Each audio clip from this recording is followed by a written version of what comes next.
Good afternoon. Time is now 1:30 by my clock, so um, this is Albert Chang, Chair of the Commission, and I'll call the commission back into order. Are the parties ready to proceed? Everybody ready? Mostly? Yes. Great, thank you. Yes. Looks like you've already got your next witness lined up. Is that correct? Yes, sir. If I could swear you in, ma'am. Do you solemnly swear or affirm that the testimony you are about to give in this hearing will be the truth, the whole truth, nothing but the truth, under penalty of law? I do. Thank you very much. Your witness. Ms. St. Pierre, can you just state your full name for the record? Ashley St. Pierre.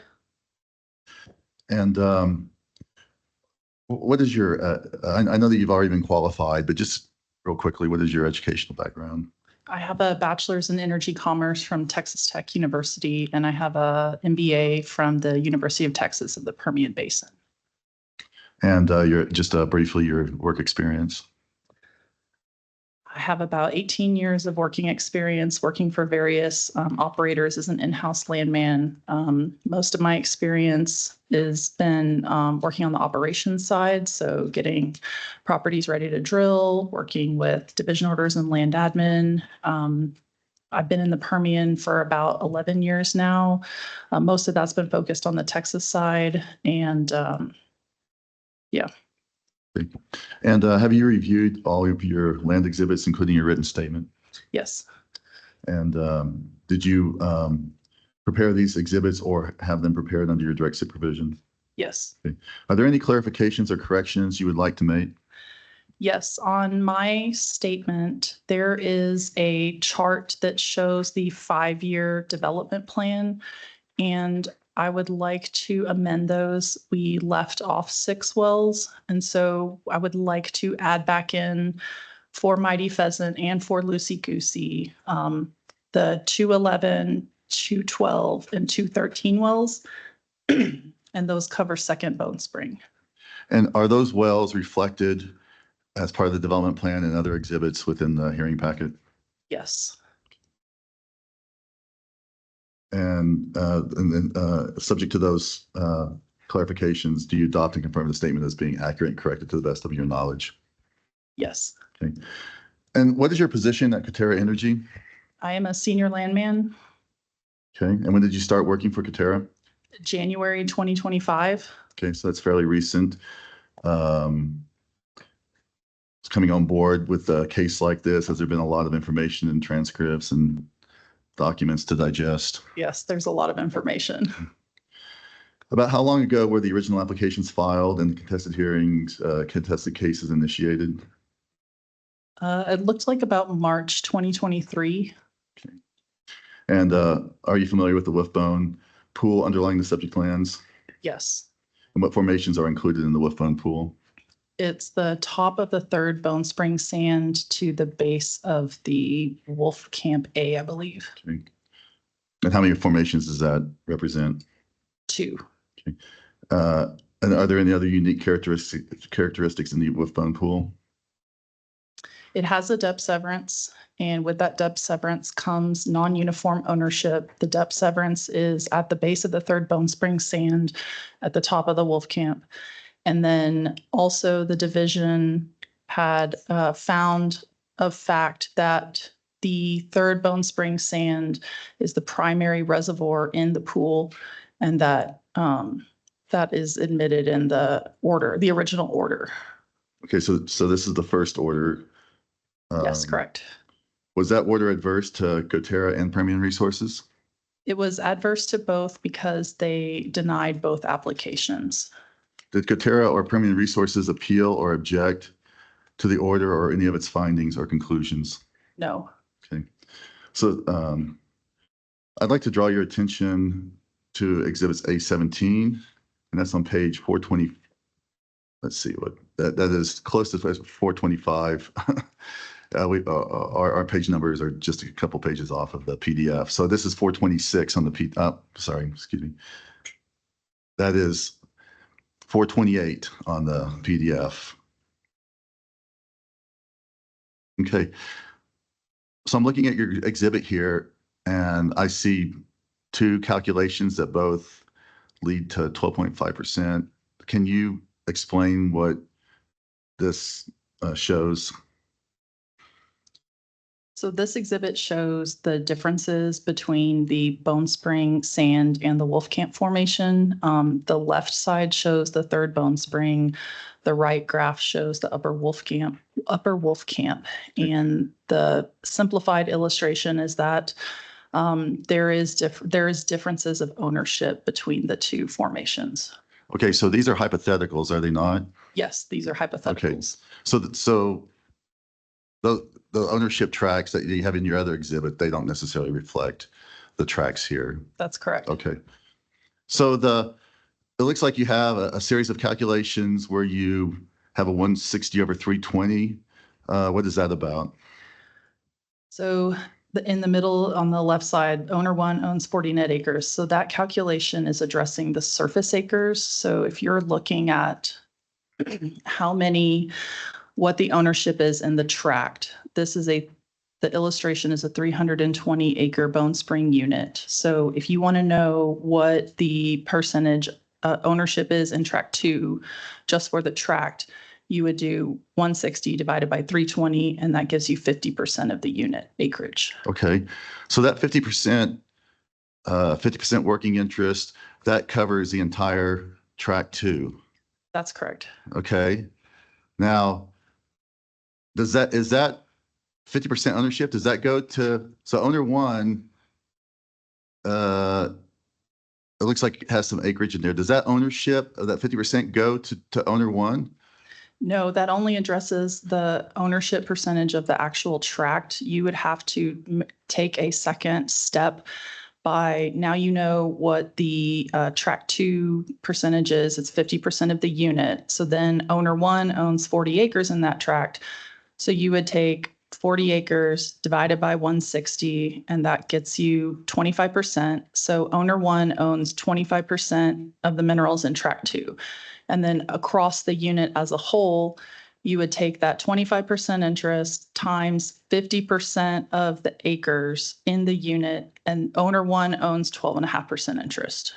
Okay. So owner 1 only owns 40 acres out of a 160 acre tract. Where are the other acres? Could there be other owners in this tract? Yes. Okay. So this reflects just the interest of owner 1. What is, I look down here and I see 40 over 320. And that's just the one calculation. What's going on there? So the 40 over 320 is just addressing an easier way to calculate that owner's net mineral acres. You know that they have 40 acres in a 320 acre unit. So if you want to skip the surface acre step, then you can do 40 over 320, and then you still come to the same answer of 12.5% ownership. Okay. So are both of these approaches, these calculations, are they industry standard? Yes. For calculating working interest? Okay. Over on the right, it looks like you go through the same series of calculations, but with the Wolfcamp. Does the same calculations approach for calculating working interest apply to the Wolfcamp? Yes. Okay. And then I notice you have a string of numbers down here at the bottom, and it looks like there's a 0.7 and a 0.3, and that 0.125 that you see up in the above.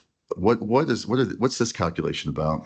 So this calculation, because the wolf bone pool includes the third bone spring and the upper Wolfcamp, and Coterra is applying a 70-30 allocation, so 70% to the third bone spring, 30% to the upper Wolfcamp.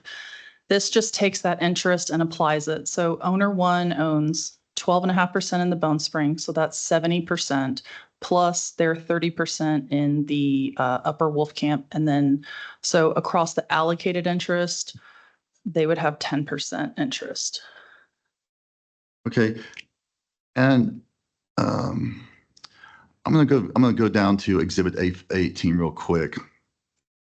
So I know you're not an attorney, but you're a landman, and you work according to oil and gas industry standards. I assume you know how to read the plain language of a of a description of how to calculate interest? Yes. Okay. So let's look at number 3 on this list, on this slide. Comes from section 70-2-17C.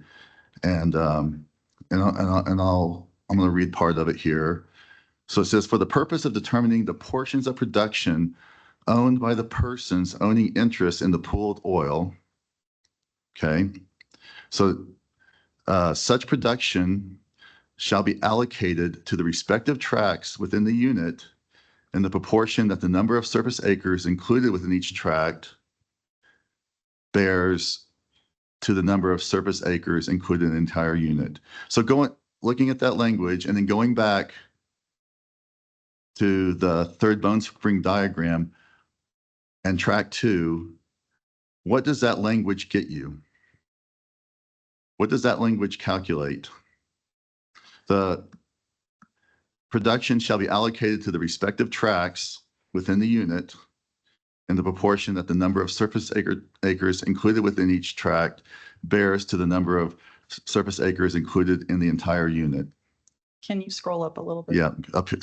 So that statute, just plain language of it, appears that it is only addressing the surface acres. So when you look at the Bone Spring where it says 160/320, it looks like it's only addressing how many acres apply to the tracts. It doesn't look like it's taking the further step of addressing what the actual ownership is of the owners in these tracts, in the units. Okay, so with this language in the statute, you get to 50% production. Is that? It's the ones that you get. You said 160/320. Yes. Okay, but then you don't get this. It looks like based on your description, you don't get this 40/160. No, because that's what owner 1 owns in the tract, and the plain language is not addressing their actual ownership. Okay, so and you don't also it looks like to me like what about this last calculation with the 70% and the 30%? Is that in the statute? No, it's not. Okay. What is working interest in an unit or interval? Can you repeat the question? What is working interest in a unit or an interval or a formation? So working interest is the percent of ownership that an owner owns in a formation, and it's the percent of ownership that an owner owns in the production within that formation. Okay. So if a owner owns working interest in the third Bone Spring but doesn't own working interest in any other formation, what would they be entitled to? Can you repeat the question? So if a working interest owner owns working interest only in the third Bone Spring interval, and they don't own in any other formation, what would they be entitled to within the wolf bone if you produce the wolf bone? They would be entitled to the production in the third Bone Spring. Okay. And would they be entitled to production in the upper wolf camp? Only if there's an allocation formula. If they don't own any other formation, what would be the allocation if they don't own anything in the wolf camp? It would be 0 because they don't own anything in the wolf camp. So it'd only be their interest plus 0 for the wolf camp equals whatever their interest is. Okay. I'd like to draw your attention to Exhibit A18, and we're on it. And that's page 426 or 429 on the PDF. So what does this exhibit show?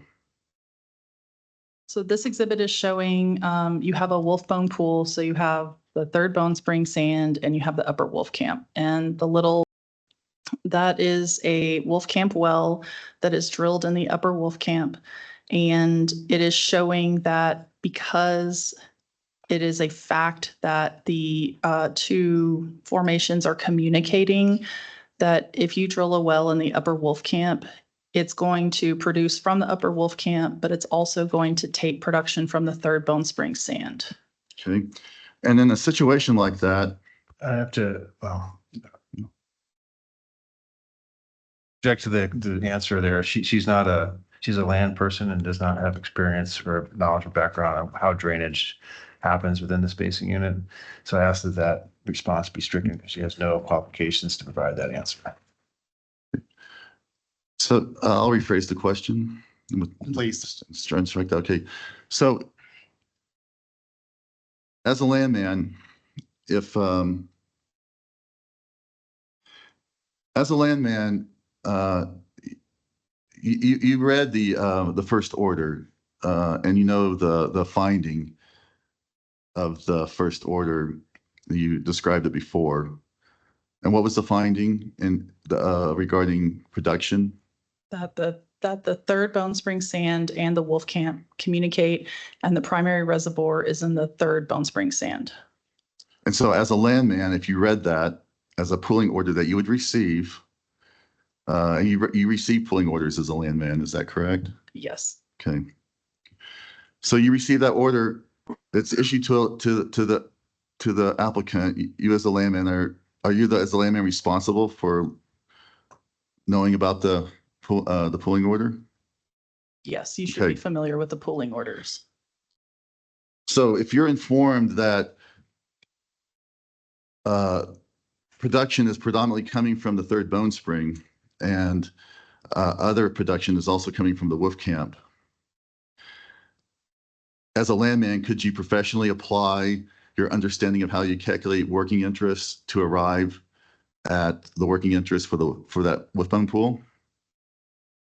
Can you repeat the question? So as a landman, if you're working in the landman capacity and you're responsible for calculating working interest, that's one of the things that a landman does, right? Yes. Calculate working interest. Okay.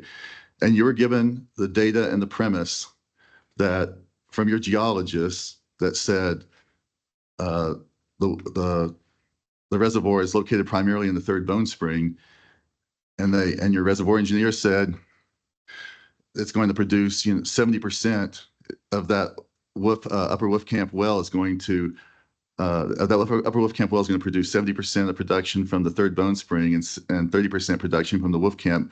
Would you know how to calculate, based on that data, the working interest? Yes, you would apply an allocation formula. Okay, so if you're given that fact set and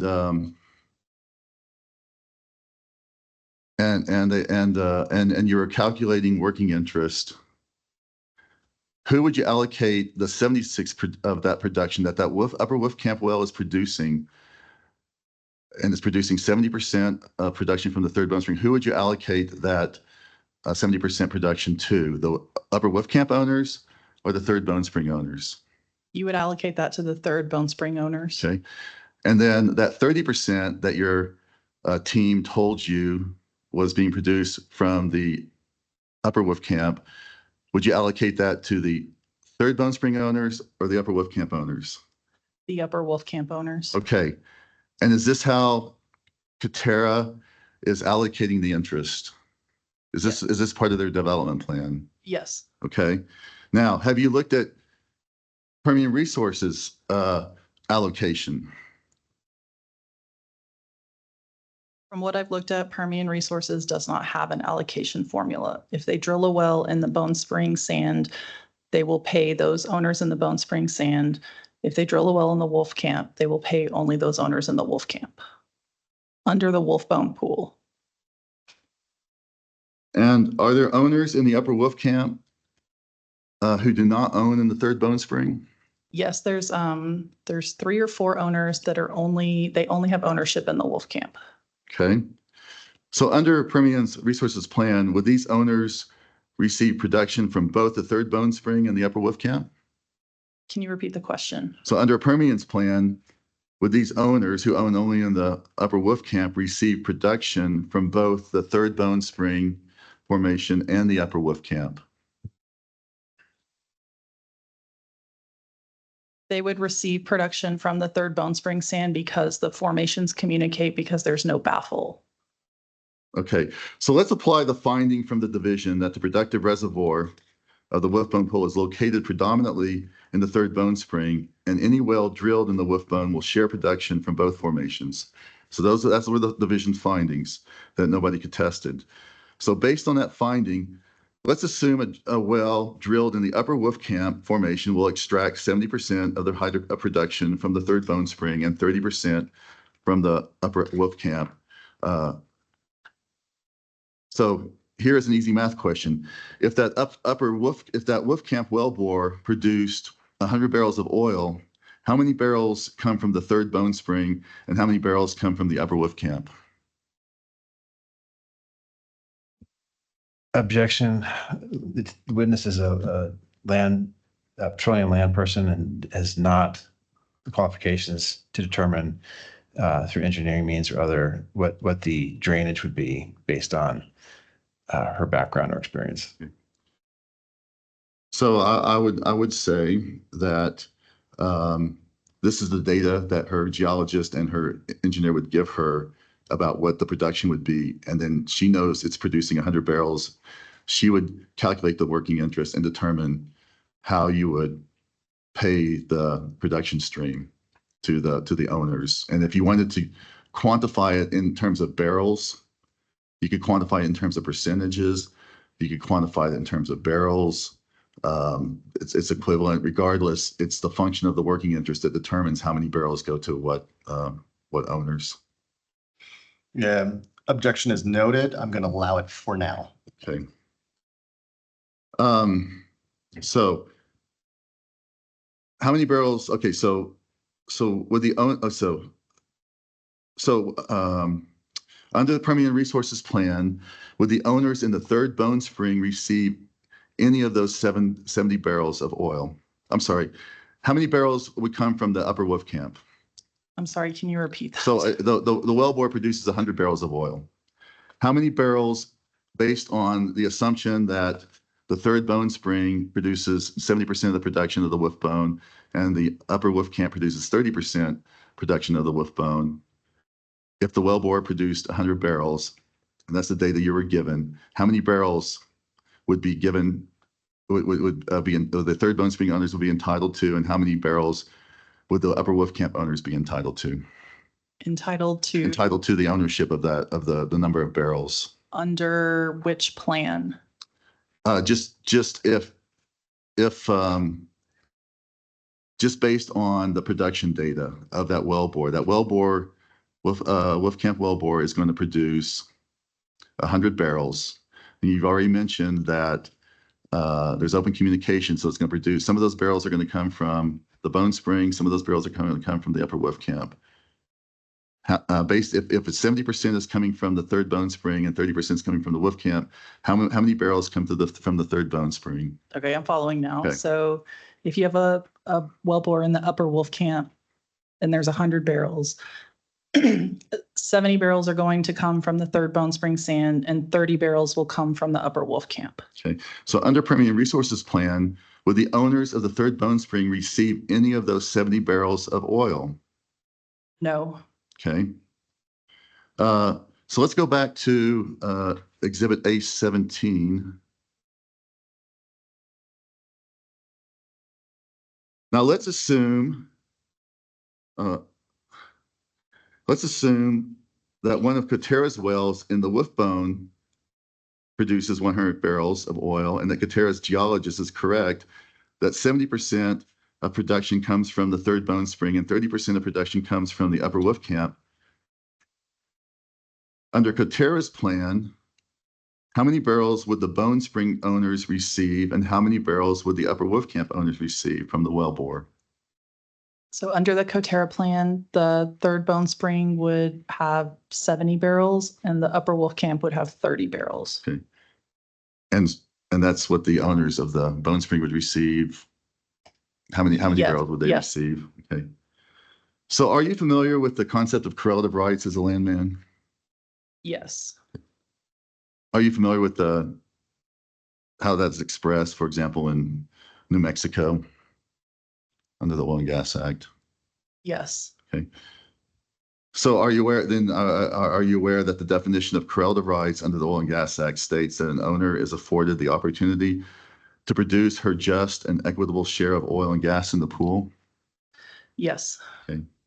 So if you were an owner of mineral interest in the Wolfbone pool, which plan, which plan based on its allocation of production would you view as just and equitable?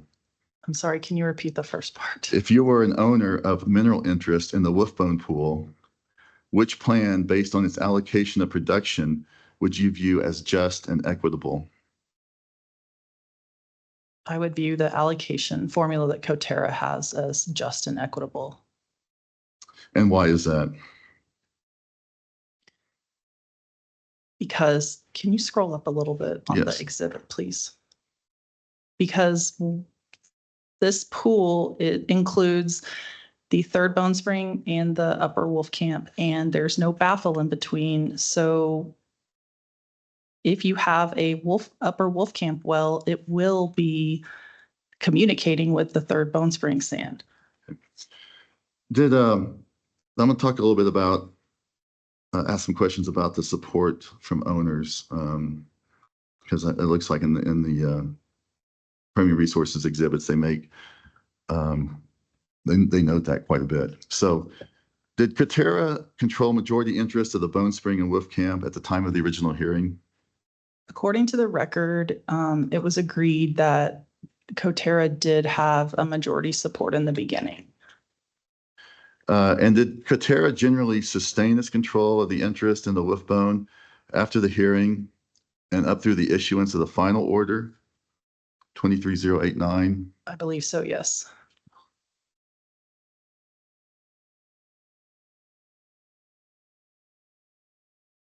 I'm going to direct your attention to you have an exhibit on this, is that correct?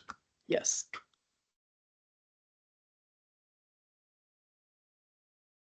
Is it I think it's, I A14? think it's A14. Or no, I think it's 4.1 and 4.2. Okay. So, I think you have to go to like page 165, maybe.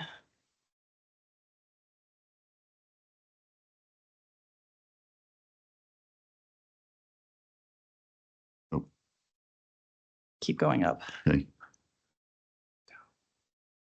Yeah, no. I apologize for this. I'm not a real tech person here, as you can tell. There's A2, okay. Okay.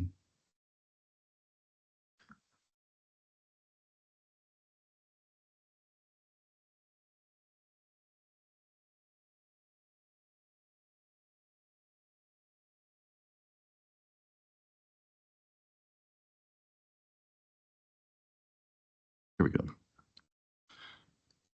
A4.1. I direct your attention to your exhibit A4.1. So did Coterra generally sustain its control of the interest in the Wolfbone pool after the hearing and up through the issuance of the final order? Yes. Yes, when I created these charts, I used information that was of record since I wasn't here. And so according to the charts that I had in the record, yes. Okay, so the owner supported Coterra's plan for the duration of the 2 years before the final order was issued. That's what you're saying. Yes, we had support. Okay. And then what happened to the support after the final order was issued? Most support went to Permian Resources. And why do you think this happened?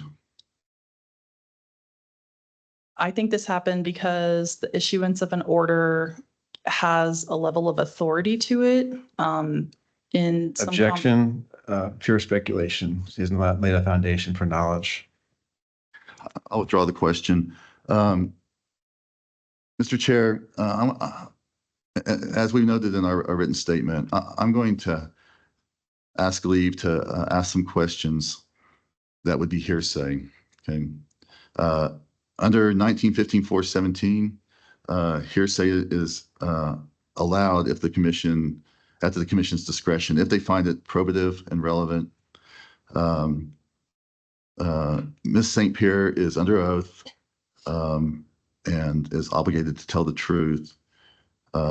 She had conversations with the owners very recently and is knowledgeable based on those has knowledge based on those conversations about the reasons that they may have switched support. So I offer that information to the commission at their discretion if they want to hear the recollection of these conversations. Well, so there was an objection, but you withdrew, so I don't need to rule on the objection. As to hearsay, so I'll say that in my mind, at least, there's a distinction between pure speculation and hearsay. I'll give you some latitude on hearsay, but I will caution that the commission may not give it very much weight. Okay, thank you. Ms. St. Ashley, so you did talk to some of the owners about why they switched their support? Yes, I spoke to Javelina Partners and Zorro. They're owned by the same entity. Okay. And how long ago did you talk to these owners? About 3 weeks ago. Okay. And in your recollection, based on recent conversations, what reasons did they provide for switching their support? So when I spoke to them, it was a productive conversation. I was asking them if they would consider signing a JOA in support of us in light of this hearing. And they said they would not because they signed a JOA in support of Permian because Permian had an order issued in their favor. So if Coterra gets an order issued in our favor, they said they would sign a JOA to support us. So how long have they been involved in this ordeal?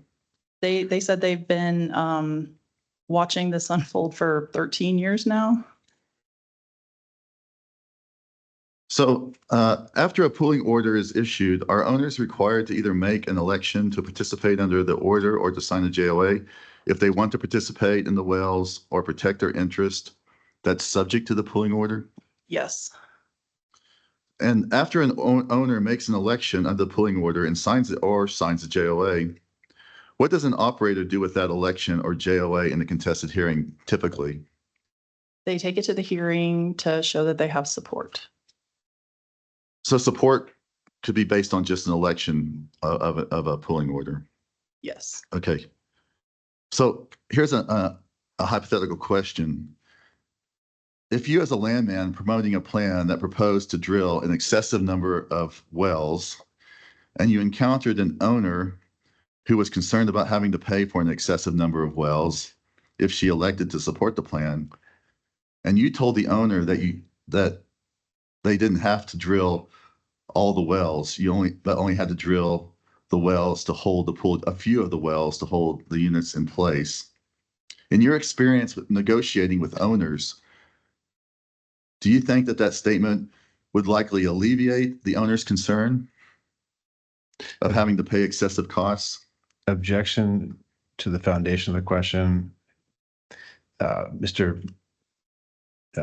Savage has not laid a foundation for a basis to allege, and he mischaracterizes the fact that there are excessive costs. So, Mr. Chair, it's a hypothetical question. Let me use this opportunity to say that I wasn't quite sure I understood the question Okay. anyway. So if you wouldn't mind rephrasing, Okay, that might help everybody out. Okay. So hypothetical question. A company is drilling 60 wells. Okay. The landman who is responsible for negotiating with the owners of that proposed plan is trying to get a particular owner to sign the JOA or support the plan. The owner says, that's a lot of wells to pay for. That's a lot of burden on my working interest. I'm concerned about that. The landman says, well, we don't have to drill all the 60 wells. We just have to drill a few to hold the pooled units in place. So I'm asking Ms. St. Pierre if, in her experience in negotiating with owners, with landowners, does she think that that statement would alleviate the owner's concern?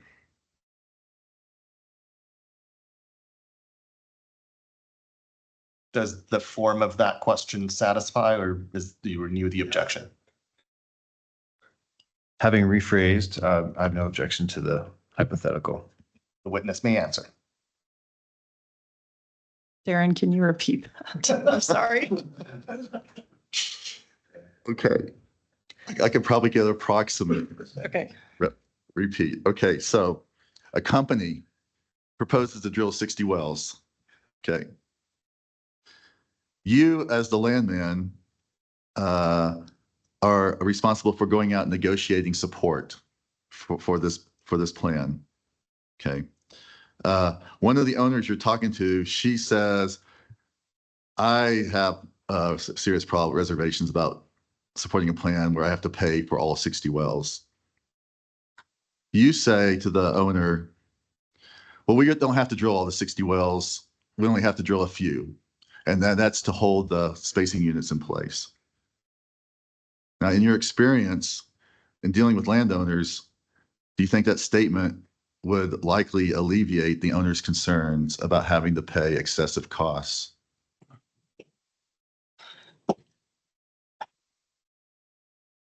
Yes, I do think that it would alleviate their concerns. In my experience, non-ops are very interested in development timelines and how that aligns with when they have to pay to participate in the wells. And so a lot of times they'll reach out, they want to know what's happening, when are we going to drill these wells? And so if they had a timeline that was indicated that they didn't have to drill all 60 wells up front, yes, they would probably appreciate that. Okay. Now, are there examples where Permian Resources presented a set of wells to the division and to the owners in units and present them as necessary to drill to protect relative rights and prevent waste and then not drill them? Yes. And what would be that example? They're Batman and Robin. There is a exhibit and I don't remember what the number is. Okay, let me see if I can find that exhibit. I think it's 22. Here we go. Okay, A22. So, so you say that this is an example where Permian Resources did this. Can you talk about that? So this is a wine rack, and I know that Kent had spoken about this before in his testimony. Can you scroll up a little? Thank you. This just illustrates that, pulling records, this looked like these were all the original orders that they had tied to Batman and Robin. Looking particularly at Batman, the gray is a well that was drilled under the order, and then the red is a well that was issued under the order, but it has not been drilled. And so if you look in the equivalent of the Wolfbone pool, which is outlined in the yellow hatching, they proposed 8 wells in the Wolfbone pool area, and they drilled. So they proposed 4 Third Bone Spring sand wells, and they proposed 4 Upper Wolfcamp wells. They drilled the 4 Third Bone Spring sand wells within the order time frame, and then with the Wolfcamp wells, they only drilled 1 under the order. So the ones in red, those orders are expired. Okay. Now I'm going to ask some questions about your our applications, the Coterra's applications. Now it looks like Permian Resources proposed 48 initial wells in its applications, and Coterra proposed 10 initial wells in its applications. How many total wells are in Coterra's proposed development plan? There's 30 wells in the proposed total development. Okay, so why did Coterra only propose? And how many? Are you familiar with how many wells total are in Permian Resources development plan? They have 48 total. Okay. So can you tell me why did Coterra only propose 10 initial wells in its applications? So Coterra only proposed 10 initial wells in the application because we felt that that was an appropriate amount of wells that we could drill in the 1-year term of the orders to satisfy the drilling obligation. Okay. So you proposed 10 initial wells that you could drill as part of the plan and then present to the division the total within the context of 30 wells. At the original hearing, did the division confirm that an operator is required to drill all the initial wells within the first year based on the provisions of the order? Yes, I read that there, in the testimony, there was a technical examiner that confirmed that it was a 1-year commitment to drill those wells. And if you didn't drill the wells based on the provisions of the order, what would happen? You could either apply for a good faith extension or the order would expire. Okay. And that's basically what happened in the Batman Yes. plan. Okay. Did Coterra make good faith efforts to try to reach a settlement resolution with Permian Resources? And I believe you have an exhibit on this. I think it's A14. Okay. So exhibit 814, I direct your attention. Did Coterra make good faith efforts to try to reach a settlement or resolution with Permian Resources? Yes, we have been talking to Permian Resources. We have traded some proposals back and forth, but up until this hearing, we haven't been able to find a resolution. And why have you not been able to find a resolution? Did you actually offer any trades? Yes, we have offered trades. Okay, did you offer to trade out or do some kind of swap? Yes, so we did offer to split the acreage recently, and basically the way the split would be structured is we would get completely out of PR's development, and they would get completely out of our development. And the reason that we don't want to be in their development is because they're not applying an allocation formula. So you want out of their plan because they're not applying the allocation formula? Yes, to the Wolfbone pool. Okay. All right, thank you. That concludes my questions. I would like to submit for the record all the landman exhibits that were filed, and that is A through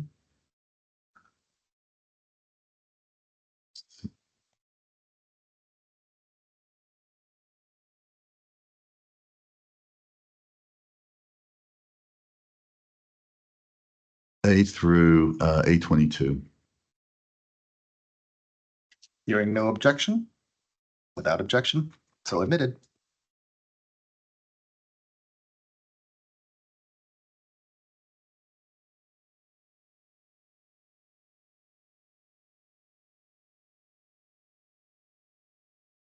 That concludes your direct? All right.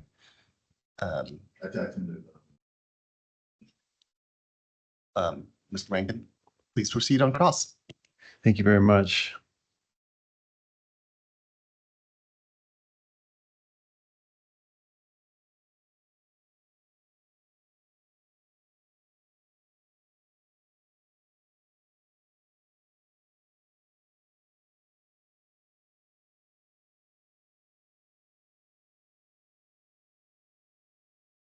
All right, I just want to walk through a little bit with you on your Coterra's proposal and what's, just for clarification, because I think the record's a little unclear about what actually is being proposed, what's in the application, what's your full development plan, that sort of thing. Okay, I'm looking at what is marked as Coterra Exhibit B8, which I believe is from Ms. Fry's testimony, correct? Do you see that on your screen?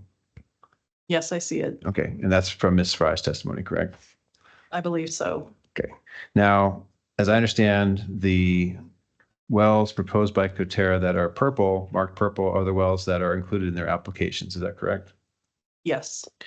And so looking at this gun barrel diagram, there are 4 different spacing units for each of Coterra's developments, the Mighty Pheasant and the Loosey Goosey, correct? Yes, And in the Bone Spring, there is one spacing unit with one initial well in each of those same development projects, correct? yes, And there are no initial wells for any other of the proposed or potential spacing units in the Bone Spring for Coterra, correct? yes, Okay. So in order to perfect the Bone Spring order in which there is a proposed initial well, Coterra would have to just drill that single well, correct? no. We would not have to just drill that single well. In one of the hearings, when we tried to amend our proposal, it was denied. So we would just have to get amendments or, whatever our attorneys decide to do, but it was denied. So that's why this wine rack does not show more wells in pink. Coterra has never filed applications for any other initial wells, correct? Can you repeat that? Coterra has not filed any applications for any other initial wells other than what's being shown here, correct? Correct, because initially it was a Bone Spring and a Wolf Camp separate pools. And then when it turned into the Wolf Bone pool, that adjusted our plan, and request to adjust our plan was denied. But these 10 wells are what you can drill in a year anyway, right? Yes, Okay. So as I understand it, Coterra wouldn't really be able to drill more than that in a year anyway to meet the deadlines, even if you had more applications or more initial wells. I mean, we feel that 10 is appropriate Okay. in this moment. So now, just to be clear, as we sit here today, there are no other applications with initial wells in the second Bone Spring other than the two that you've identified here, correct? Yes, Now, you're familiar with, as I understood you to say that landmen should be familiar with pooling orders, right, to understand how they're implemented?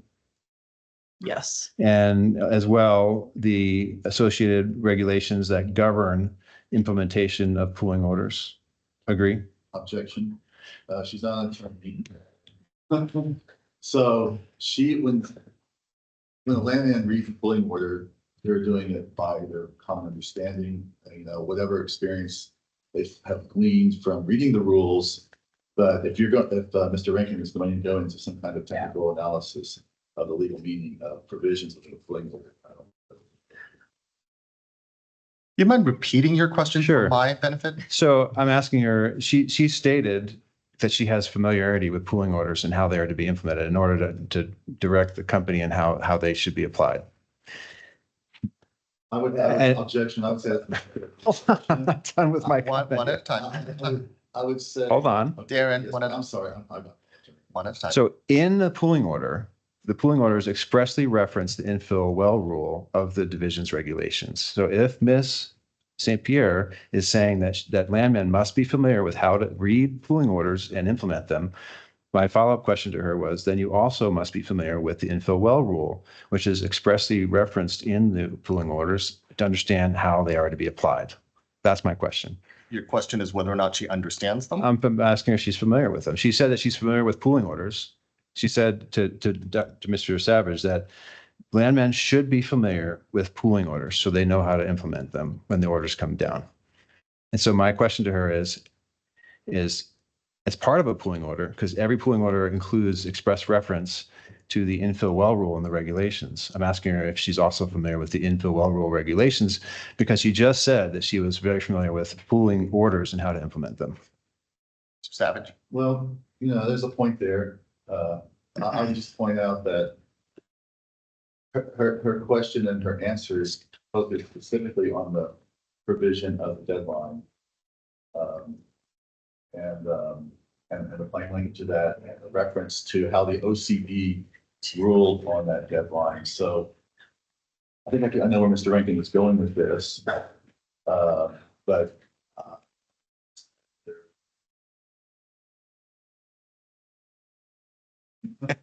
Well, I'm not going to speculate as to where Mr. Rankin may or may not go with it, but I think the commission is aware of the witness's scope of her expertise. And so to the extent that Mr. Rankin wants to ask how she understands a pooling order, I will allow it. Ms. St. Pierre, are you familiar with the express reference in pooling orders to the infill well rule in the division's regulations? Do you have a copy of an order so you can read that language to me? Well, let me ask you, I'm asking you the general language first. Are you familiar with it as you sit here? I'm not asking you to recount what it is. I'm asking you, are you familiar with the fact that pooling orders incorporate by reference the infill well rule?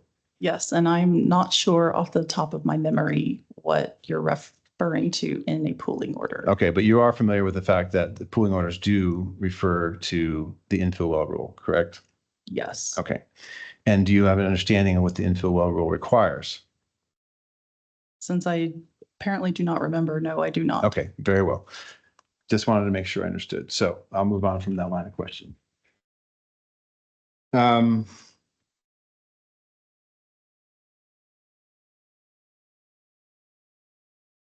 Now, as I understand your testimony, you are revising you would request to revise your direct testimony and the chart in direct testimony that lays out the 5-year development plan. Is that right? Yes, And that's because it excluded the inclusion of the upper second Bone Spring wells, correct? yes, And those are the second Bone Spring wells that are currently being vetted by Coterra as a potential for future development, correct?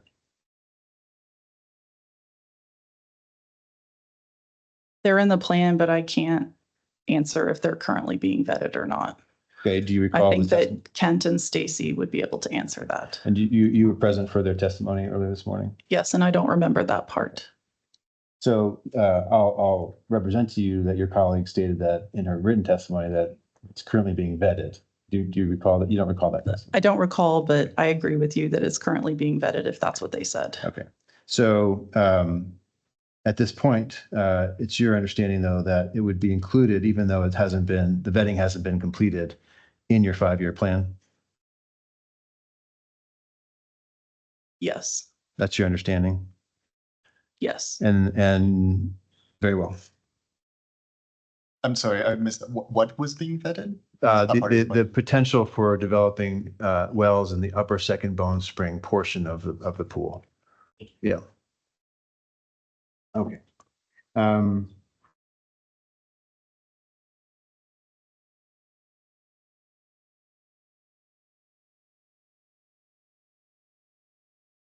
Now,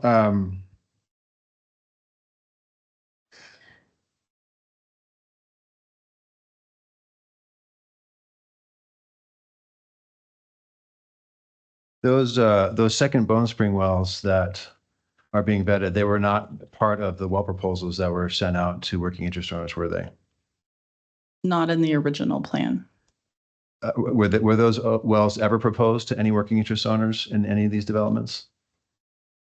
No.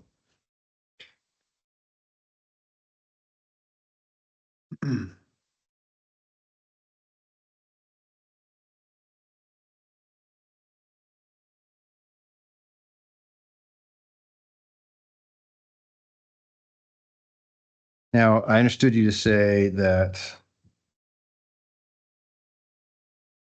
Okay. When I'm looking at your chronology of contacts, Can you pull that up on the screen, I am. please?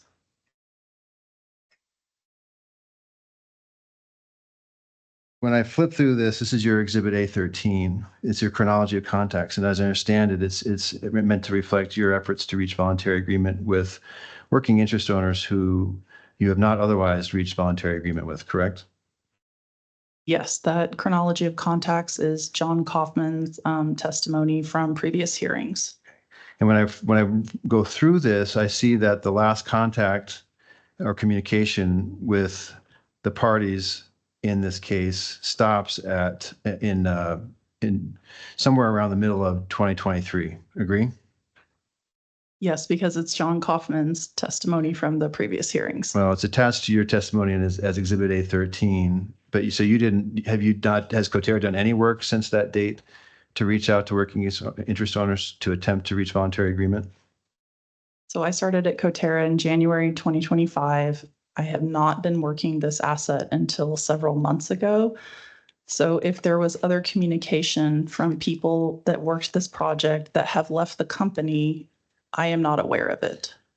I just want to make it perfectly clear for the record that Coterra is actively advocating for it to be the operator of this acreage. And yet from 2023 to date, you're not aware of any additional communications or efforts on a part of Coterra with any of these other owners to try to get them to agree to your proposal or development plan. Is that correct? I am not aware. Okay.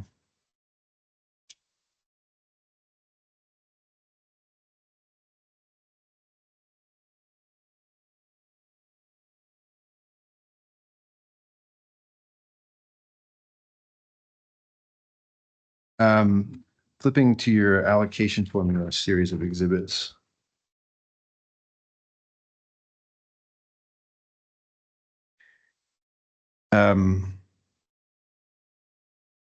This first one here, I think I understood you to say, I was a little confused by this, but I think you may have clarified it, that did you yourself prepare this exhibit?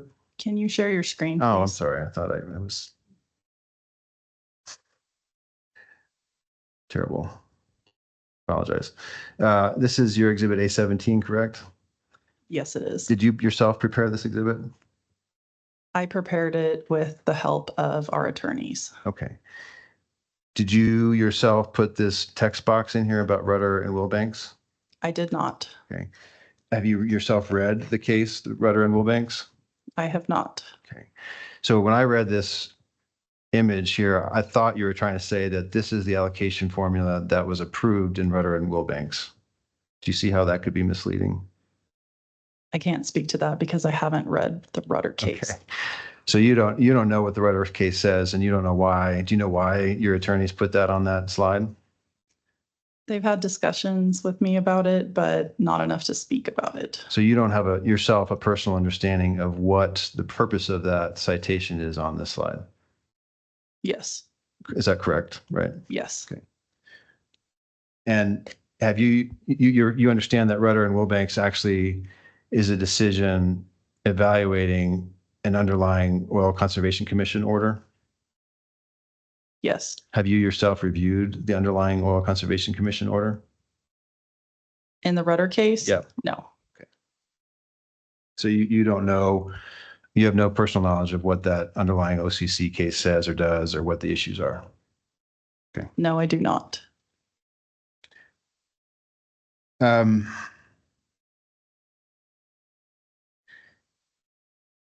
You were reading to me or to the commission this provision under item number 3 on your next exhibit A18, which it's not in quotations, but I don't have the actual citation up, but I think it's pretty close to actually a sentence from that provision of the statute. Is that your understanding, that it's a direct quote? Can you repeat the question? Yeah, item number 3 here on exhibit 18, is it your understanding that it's a direct quote from that provision in the statute? Yes. Okay. And you had a dialogue with Mr. Savage about what that could possibly mean. Do you recall that discussion? Yes. Okay.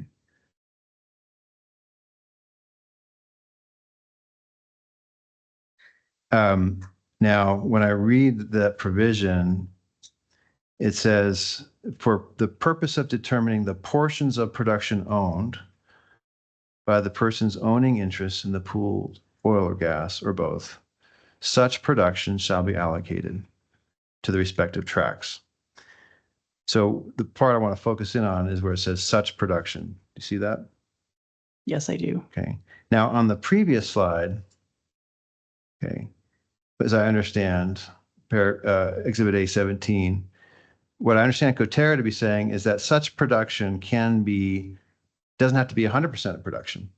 It can be 70% of production. It can be 30% of production. It could be some lesser factor of 100% of the production from any given well. Is that your understanding? No. Okay. But that's what you're proposing, correct? Where is it in the proposal that it shows that we're paying less than 100%? Well, if you have one well, now let me just go step back. So Coterra is proposing to drill a single well in the Basal Third Bone Spring in the Wolf Bone Pool, correct? Yes. And so in order to allocate production to the owners with a differential ownership in the Wolf Camp portion of the Wolf Bone Pool, Coterra is proposing to allocate them only 30% of the production from that well. Agree? Can you repeat that? Sure. So because Coterra is proposing to drill only a single well in the basal third bone spring, right? Yes, And there's an ownership differential within the Wolf Bone Pool between the Bone Spring and the Wolf Camp. Coterra and they're not drilling any wells in the Wolf Camp, right? correct. In order to pay the owners in the Wolf Camp, Coterra is proposing to pay them not 100% of production, but only 70% of production for the Bone Spring owners and only 30% of production for the Wolf Camp owners. Agree? No, this is these are two reservoirs that are in a single pool and they communicate. So under our plan, and Stacy can speak to this and she's spoken to this, 70% of the production comes from the third Bone Spring, 30% comes from the Wolf Camp. So everyone is getting paid their interest allocated to where the production is coming from. So Ms. St. Pierre, what Ms. Fry testified to is that she did not present any data on what the actual production is. Do you recall that testimony? Yes, Okay, so here, without knowing actually what the production is going to be, Coterra is proposing to allocate only 70% of production from Coterra's well to the Bone Spring owners and only 30% of the production from that same well to the owners in the Wolf Camp. Agree? can you repeat that? Sure. When Coterra develops its wells and it drills its third Bone Spring well, it proposes to allocate only 70% of production from that well to the Bone Spring owners in the Wolf Bone Pool and only 30% of production to the Wolf Camp owners in that well.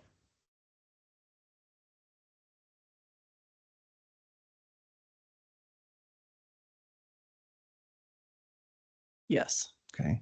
And that's less than 100% of production from that well being allocated to those owners. Agree? it's possible.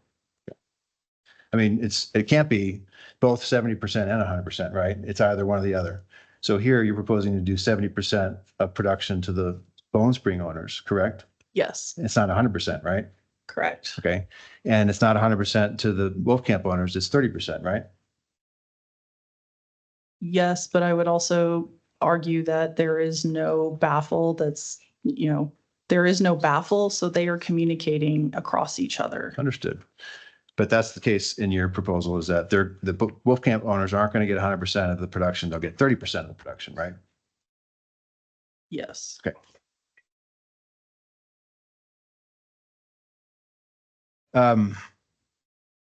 This next exhibit here I want to bring up is A19. And this one had me a little baffled as well. This one here, again, has a text box that refers to the Rudders and Wilbanks case, which we already discussed that you're not familiar with. But it also references another case called Santa Fe Exploration Company versus the OCC. Did you yourself prepare this exhibit or was it done in cooperation with your attorneys? Preparing this exhibit was done in cooperation with our attorneys, particularly this exhibit. Okay. And did you have any input to the text box that went into this exhibit? I did not. Did you yourself review the Santa Fe Exploration case that's referenced here? I did not. And did you yourself review the underlying commission or division cases that are referenced or evaluated in that Supreme Court decision? I did not. Okay. So you're not familiar with what the issues are, the facts underlying those cases, are you? No, because I've only been working this project for several months and it's a lot of information to get through. No doubt.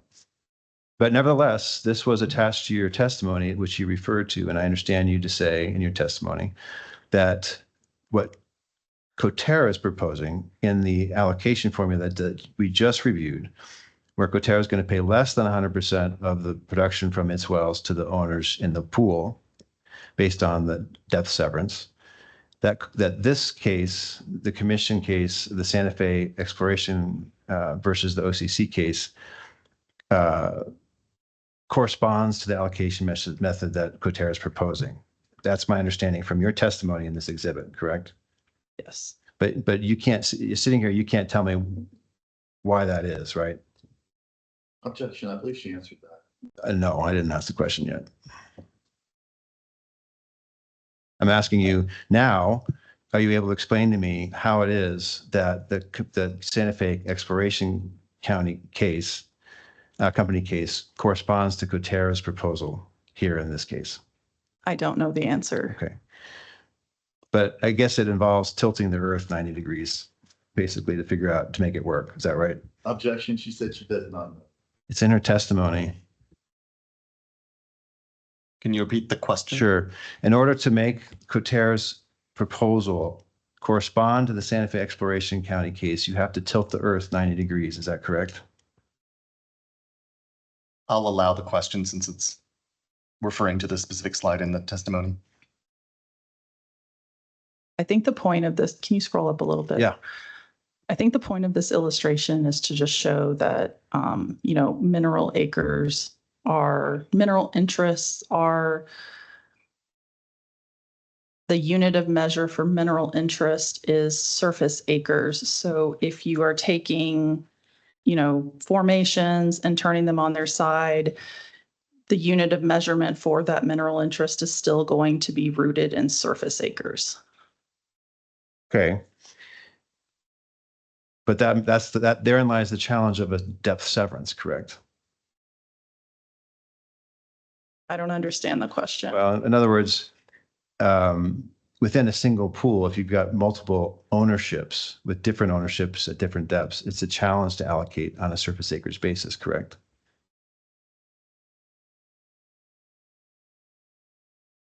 No, because everything is still measured in surface acres. So they're still having their whole interest.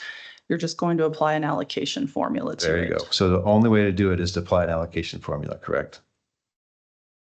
For the Wolfbone pool, yes. Thank you.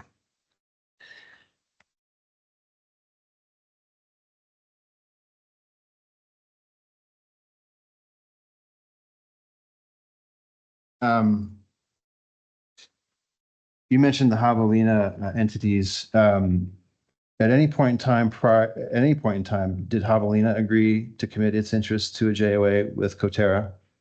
Yes, they said if an order is issued in Coterra's favor, they will sign a JOA. I heard you testify to that. I meant to say, did Javelina actually ever commit their interests through a JOA to Coterra's plan?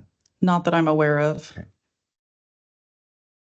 Now, does Coterra have other business with Javelina and other acres around that are unrelated to this matter? Yes, they are involved in several units that Coterra operates. You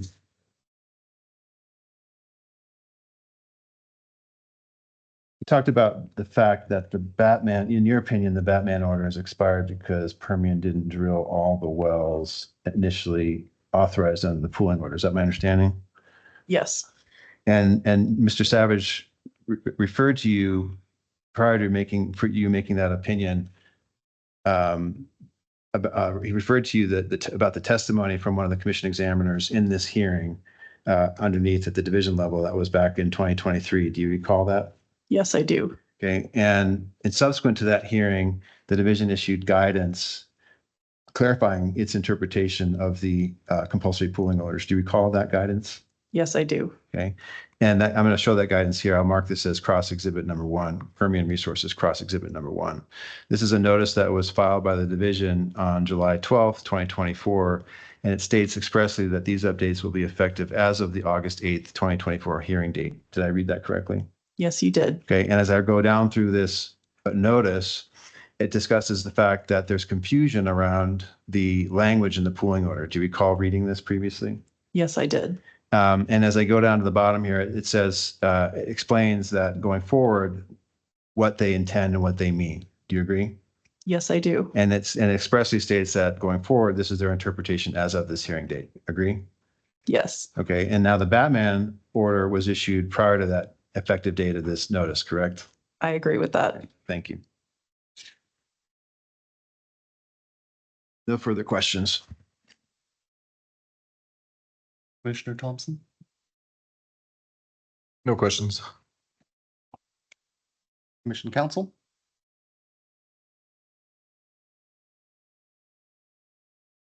So I'm going to read again from Coterra's motion to stay, where it says, Reed, which is Permian, plans to distribute 100% of the production from the wells to Wolf Camp owners, entirely excluding Third Bone Spring owners from their rightful share. Can you name names of what Third Bone owners are being excluded from the rightful share? Can you repeat that, please? I'm reading from Coterra's motion to stay. Reed, which is Permian, plans to distribute 100% of the production from those wells to Wolf Camp owners, entirely excluding Third Bone Spring owners from their rightful share. Can you name names which Third Bone Spring owners are being excluded from their rightful share? There are no Third Bone Spring owners that don't own in the Wolf Camp, so I believe that's a typo. Which part is a typo? That there are Bone Spring owners that will not get a share of revenue from the Wolf Camp wells. Okay, continuing on from Coterra's motion to stay. So I respectfully, I'm going to object to this and for purposes of clarification of your question. So these were legal arguments made by counsel for Coterra. I don't believe that she's in a position or has any experience or knowledge to be able to opine on what we stated as a counsel. The term entirely has a very specific meaning. If you want to ask me what that meaning is, I'd be glad to answer. I would very much like that opportunity to answer that. But she probably has not even read that motion to stay. That phrase is taken out of the context. So it's reasonable that to her understanding of, based on, a landman perspective, that may sound like an error, but it is not. And if you want to ask me what that means, I'd be glad to answer. All right, so, this is it. This has been going on for years. This is your last witness. So this is their chance. So the next, I withdraw the question. Thus, under the final order, Reed, which is Permian, would extract hydrocarbons from the Third Bone Spring owners without providing any compensation, an outcome that directly violates their correlative rights. So again, what Third Bone Spring owners are being without compensation in violation of their correlative rights? Name names. I don't know the answer to that question.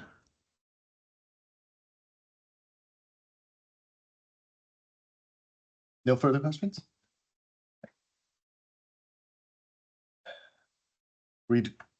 Redirect?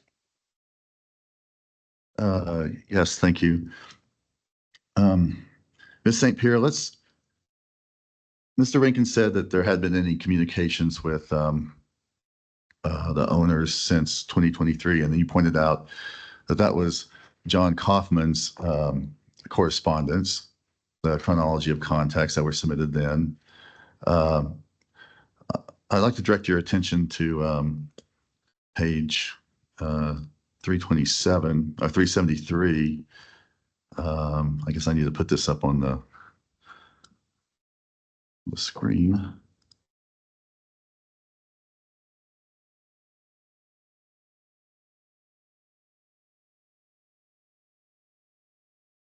And again, I apologize for my not being so quick with this this stuff here. Okay, so this is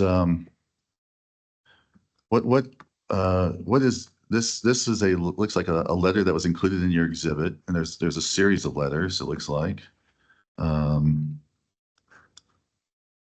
When does it start? It starts on, wow. Starts somewhere on 368 and goes through on through up through 400 somewhere. So what What is this letter? First of all, what's the date of the letter? July 2024. Okay. And, okay, so how many landmen have, over the course that this ordeal has been drawn out, how many landmen have worked on this? At Coterra, I believe it's 3. And Permian Resources have they also gone through landmen? I believe one recently left the company. Okay. So I'm looking at the signature line on this. Who's Bela Sykes? Bella Sykes is a landman that no longer works at Coterra. So this is an example of correspondence that with the owners. It looks like here I'm looking. Ard Oil, is that one of the owners? Yes. Okay. So there are even in your exhibit examples of ongoing communication with the owners. Objection, this is not signed. It's not clear that it ever went out. It's dated 2024, but there's no evidence that this actually was Okay. sent out by Coterra. No idea. Do you have knowledge that this went out? I believe I did see the certified mail receipts in a separate document. I'm going to redirect your attention to the exhibit that Mr. Rankin was talking about in terms of the Rudder quote. Now, so let's go first to A16. So A16, we have, as you pointed out, and that we have a quote from the pooling statute. And did I ask you to give a legal interpretation of this statute? No, Okay. What did I ask you to do? you asked me to give a plain language interpretation of it. Okay. Let's go down to A17. Okay. Now we did not talk about this case. You did not talk about this case? Correct. Okay, so I didn't ask you any questions about, did I ask any questions about this case? I did not. If you're going to do a plain landman oil and gas standard analysis of this language and look at it in terms of calculating working interest, is there a formula on here that would reflect the plain language of that language? Yes, it would be the surface acre example. So it would be owner 1, 40 acres divided by 320 acres equals 12.5%. Okay, so it's the OCC established a formula giving each owner in the unit a share in production in the same ratio as his acreage bears to the total acreage of the whole unit. So you pointed to the 40 acres over the 320, and that's the 12.5% as a proper application of that language. In my opinion, yes. Okay. So wouldn't it be reasonable, since I never asked you about a legal opinion on a statute, I never asked you about a legal opinion on a case, wouldn't it be reasonable that you included this per my request to discuss how this translates into a calculation of working interest? Yes. Okay.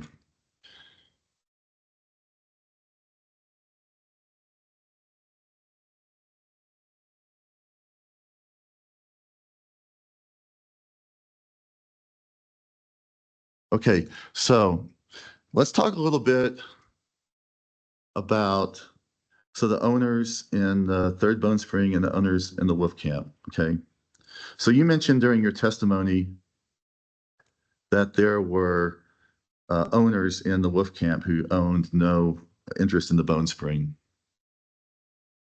Yes, that's correct. Okay, so let's go back to our example that's hypothetical, that based on the allocation formula and 100 barrels of production, that 70 barrels would come from the Third Bone Spring and 30 would come from the Upper Wolf Camp. And if I recall your statement, that would mean that under Permian Resources Plan, all of the 100 barrels would go to those Wolf Camp owners and 0 would go to the Third Bone Spring. I'm sorry, can you repeat that? 100 barrels. So if the Upper Wolf Camp well bores are producing the wolf bone, you stated that 70 of those, and let's say it produced 100 barrels, that well bore, you stated that 70 barrels would come from the Third Bone Spring and 30 barrels would come from the Upper Wolf Camp. Is that correct? Yes, Okay. Now under Permian's plan, you said that all of the 100 barrels would go to the Wolf Camp owners. Is that correct? That what you said? yes, that's correct. Okay. So do you agree that those Third Bone Spring owners, that would be a taking of that 78 barrels? Objection calls for a legal conclusion. She's not a lawyer. Okay. She's unable and has no basis to make such a. A question withdrawn. Do you agree that based on ownership, your understanding of working interest and ownership, that the 70 barrels that were distributed to the Upper Wolf Camp owners should have been distributed to the Bone Spring owners? Yes, Okay. Now let's take that as background and look at the Bone Spring owners.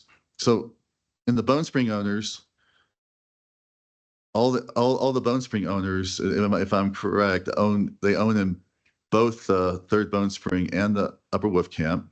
yes, that's correct. Okay, but a number of them, based on your ownership, look like they own in different proportions between the two. So, for example, it looks like some owners own more in the Bone Spring than they do in the Upper Wolf Camp. Yes, that's correct. Okay. Do you know which one? Okay, do you know which ones by chance? Or can you give an example of which one would own more in the Third Bone Spring versus the Upper Wolf Camp and less in the Upper Wolf Camp? If you could pull up one of the exhibits, I Okay. could. Yes. Which one?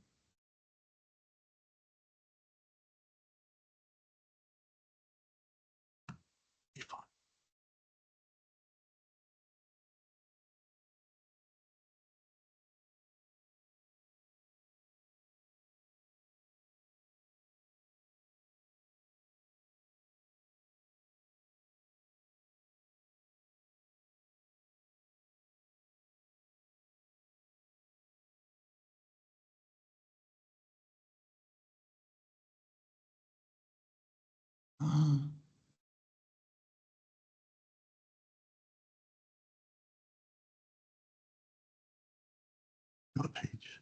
What page?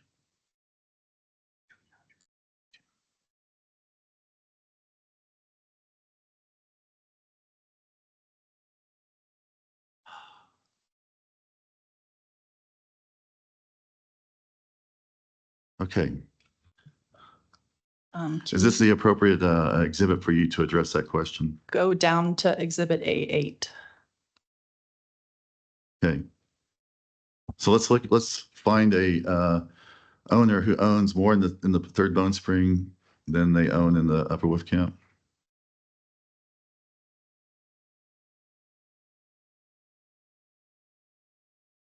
So there's a couple. Ard Oil owns slightly more in the Bone Spring. Javelina has a line of interest where they have more interest in the Bone Spring. Let's look at the Magnum Hunter production. That's 26% in the Bone Spring and 13.77% in the Wolf Camp, correct? Yes. Mr. Chair, I was trying to figure out how this is redirect to the questions I asked,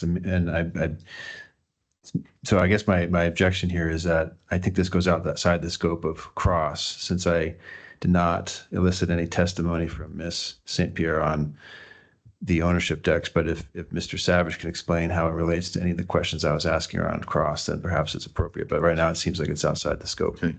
Yes. So it addresses directly the question that Mr. Chandler, Counsel OCC, asked. Fair enough, I'll allow. Okay. So, so that's an example of an owner who owns in the third, substantially amount in the third Bone Spring and a much less in the Upper Wolfcamp. So let's go back to the example of the 100 barrels. So the 100 barrels. So the 100 barrels that that the Upper Wolfcamp well would produce. So let's say you have like an owner like Magnum Hunter that may own a larger percentage in the third Bone Spring and a lesser percent, much lesser percentage in the Upper Wolfcamp. So even though they may not be, you know, they would be entitled to a number of barrels. Did you agree that they would be entitled to a number of barrels of that production that comes from the third Bone Spring? Yes. Okay. So that number of barrels, whatever it might be, and I'm sorry, I'm not a math person, so I cannot think on the fly about quantities like this, but I can tell you based on what she said, there's a certain number of barrels that the third Bone Spring owns because, or is entitled to because they own a substantial amount, 26%. Under Permian Resources Plan, what happens to this set of barrels that the third Bone Spring owner is entitled to? It goes to the Wolfcamp owners. So it goes to the Wolfcamp owners. So in response to Mr. Chandler's question, there are owners. Do you agree that there are owners in the third Bone Spring who would not be getting the interest they're entitled to? Yes. Yes. Okay. And one of those would be Magnum Hunter production. Is that correct? Yes. Okay. Thank you. That's all direct. That's all I have.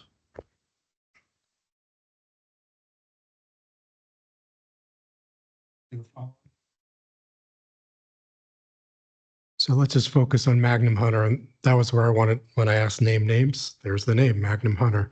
So under this exhibit, it appears that under Coterra's allocation formula, Magnum Hunter would get 22.7%. Is that correct? Yes. Is there a calculation of what they would get under Permian's formula? Are you asking in a Wolfcamp well? And whatever Permian is saying that what does Permian say Magnum Hunter's going to get?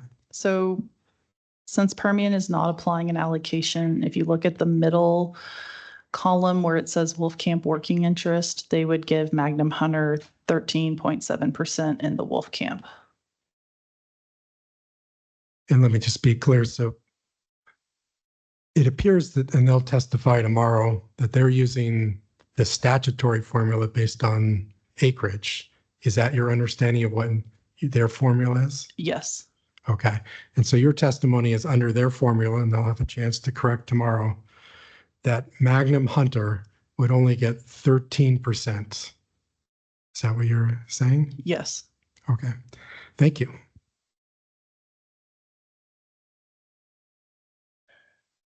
May I ask what the highlighting means? Because it looks like Permian is in green and Cimarex is in blue, but Magnum is also what's the relationship between Magnum and Cimarex, or if there's not? So Cimarex Energy Co. underwent a name change into Coterra Energy Operating Co. And then Magnum Hunter is a subsidiary of Coterra. So the green is the Permian entities and the blue is the Coterra entities. Got it. Thanks for confirming. Thank you. I don't have anybody else need? Commissioner? No? Okay. I think this witness may be excused. Thank you very much. Looking at the time now, I believe we are due for the afternoon break. So I will see you all in at 3:15. Thanks so much. We are in recess.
Okay, noting the time, I guess we'll go back on the record and call the meeting back to order. There was a question, one of the commissioners had questions for Coterra witness, Miss Fry. I don't know if she's currently available or we could come back to her. Yes, Mr. Chair, she's online and she's available. Oh, great. In that case, I'm here. if we could, So if pursuant to the Mr. Chair's request, I call Ms. Stacy Fry as a witness. great. Thank you so much for joining us or rejoining us. I'll turn it over to Commissioner Thompson. Thank you. So I kind of wanted to clarify some questions I had around the communication between the third bone and the wolf camp. And I was looking for the exhibit. I don't know if you could direct me back to it. You presented.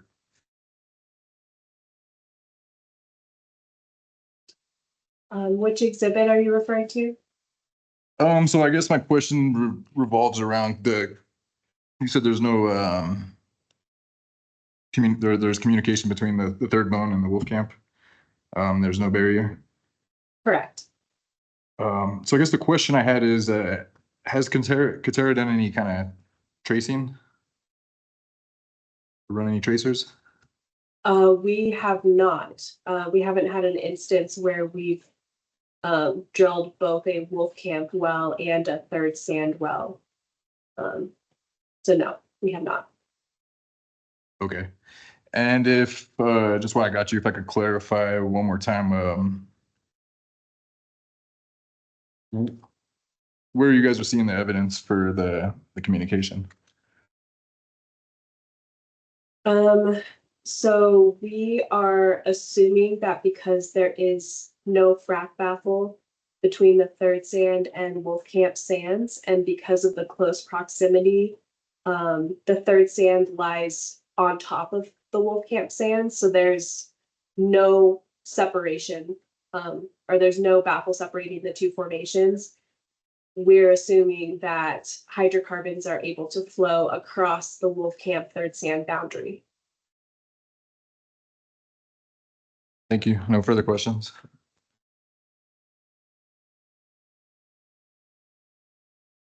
I saw a flurry of activity in the hearing room, but nobody has any further follow-up for this witness? Would it be appropriate to redirect on that or? I mean, it was fairly limited questions, so I'll limit you to that scope of the question, sure. Okay. So Ms. Fry, at the original hearing, the division looked at all of the geological evidence, both Permian Resources evidence and Coterra's geological evidence. Is that the correct? Do you agree with that? Yes. Okay. And based on that total review and evaluation, what did the division find? I can quote them directly. That's on my exhibit B14. They found that the lands proposed for drilling by both parties lacks natural barriers that would prevent communication between the third Bone Spring sand and upper wolf camp, thereby creating a single reservoir or a common source of supply located predominantly in the third Bone Spring sand. Okay, and that was part of an adverse decision to both parties. Do you agree with that? Yes. And no party objected to that or appealed that as an order or protested? Do you agree? I agree. Okay, no more questions. Thank you very much. Commissioner Thompson, did you have any other follow-ups for this particular witness? No further questions. Thank you. Okay. Thank you. Thank you again for joining us and appreciate your time, Ms. Fry. Thank you.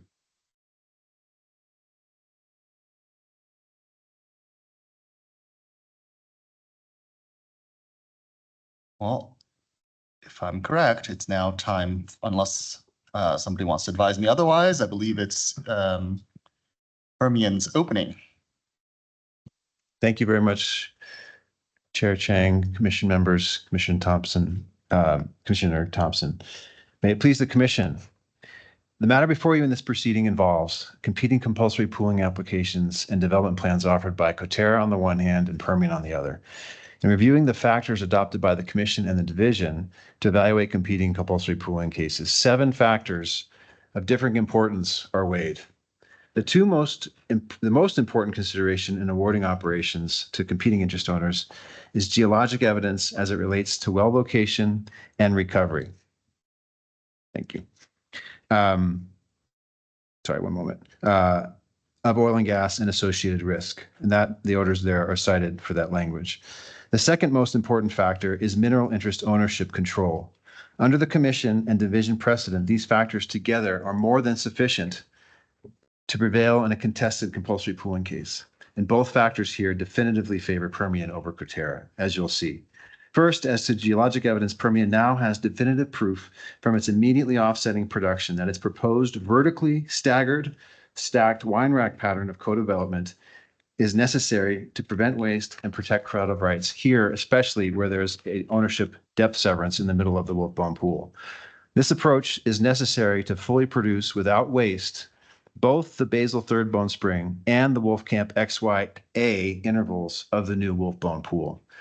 It's also necessary to fully protect the crowd of rights of all owners in the Wolfbone Pool, where there is an ownership depth severance, meaning that the ownership is not uniform across the vertical extent of the pool. There's a difference in ownership in the third bone spring, and there's a difference in the ownership in the Wolfcamp XYA immediately below, which I will review momentarily. Co-development of both targets in the Wolfbone Pool substantially outperforms Coterra's proposed single bench development over a sustained period, reflecting production of substantial incremental reserves that would otherwise remain stranded, as you'll hear from our geologists and our reservoir engineer. Those additional reserves translate into a marked increase in production and value allocated on a surface acreage basis on the left-hand side of this exhibit coming forward, allocated on a surface acreage basis to each owner in both the Bone Spring and Wolfcamp formations, according to the statutory requirement, compared to Coterra's plan on the right-hand side of this exhibit that you'll hear about, that will not drain all reserves and allocates less than all production. Apologize. I told Darren I was going to give him a copy of this and I neglected to do it.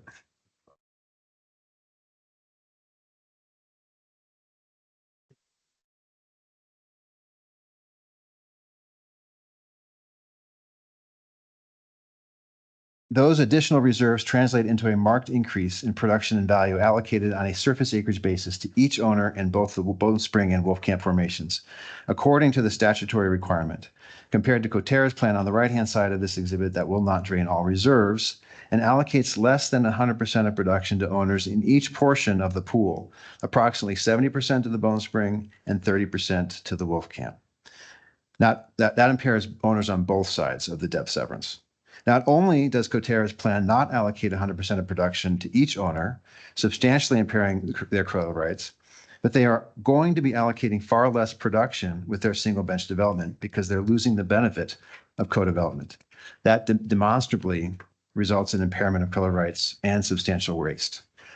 So not only does Coterra's proposed allocation plan directly violate the statutory requirement to allocate production on a surface acreage basis, but the evidence that they put forward does not justify using something different, let alone support their method.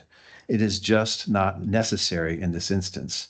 There are rare instances, one that I'm aware of, when a alternative formula might be necessary, but that is not this case. In addition, Coterra's proposed allocation method excludes about 42% of the fee height pore space attributable to the Wolfcamp A interval, even though Coterra asserts that their plan will target and develop the entire Wolfbone Pool. That exclusion results in a substantially larger share of production being allocated to third Bone Spring owners and would result in substantial harm to Wolfcamp owners who would be deprived of their share of production from the pool overall. Now, this is especially true when the allocation method is demonstrably not reliable. We heard this morning about 4 different methodologies, all providing a different answer. Sure, the variation in percentage is slight, in some cases up to 14%, But in terms of volumes and numbers and dollars, it's 7 figures. Now, they also did not propose an alternative allocation method in their applications as they're required to do. Now, that's a flaw, but it's just another reason to deny their application. Second, as to working interest ownership control, this factor now substantially weighs in favor of Permian. Permian has been doing the legwork since the hearing at the division. They want to be the operator. They have the better plan. They have now obtained the support. At the division level, the difference in ownership ranged between 2% or 16% between Coterra and Permian. So the division did not consider ownership control to be a substantial factor. Now, however, after substantial production data has been obtained from Permian's offsetting development, analogous, it confirms that the benefits of Permian's plan over Coterra's plan. The ownership control has now heavily swung in favor of Permian.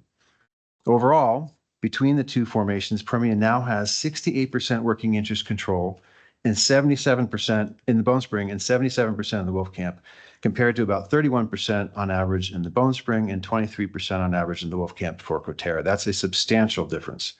Now, that shift in ownership controls includes numerous working interest owners who were either previously neutral, those who had previously preferred to wait out the dispute to see who ultimately prevailed, and those who had previously supported Coterra but have now switched allegiances. Included in the owners who now strongly support Permian are Wilbanks Reserve Corporation, Warren Associates, Moore and Shelton, Hogg Partnership, Marks Oil, Javelina Partners, and Zorro Partners, and the related Hudson family interests. Their letters of support all say that Permian's development plan for the Bone Spring and Wolfcamp formations will, quote, best protect relative rights and prevent waste. The signed letter from Javelina, and that's true for no matter what their ownership differences are between the Bone Spring and Wolfcamp. As you heard from Coterra's witnesses, there are differences between the two, and the folks that have signed up and support Permian have both situations. Some cases owning more in the Bone Spring, and some cases owning more in the Wolfcamp. The signed letter from Javelina Partners and Zorro say that despite having supported Coterra previously, and after careful consideration, they now believe that the best path forward is through Permian's operatorship. They now further have committed their working interest to Permian development plan by executing a joint operating agreement, along with numerous other working interest owners.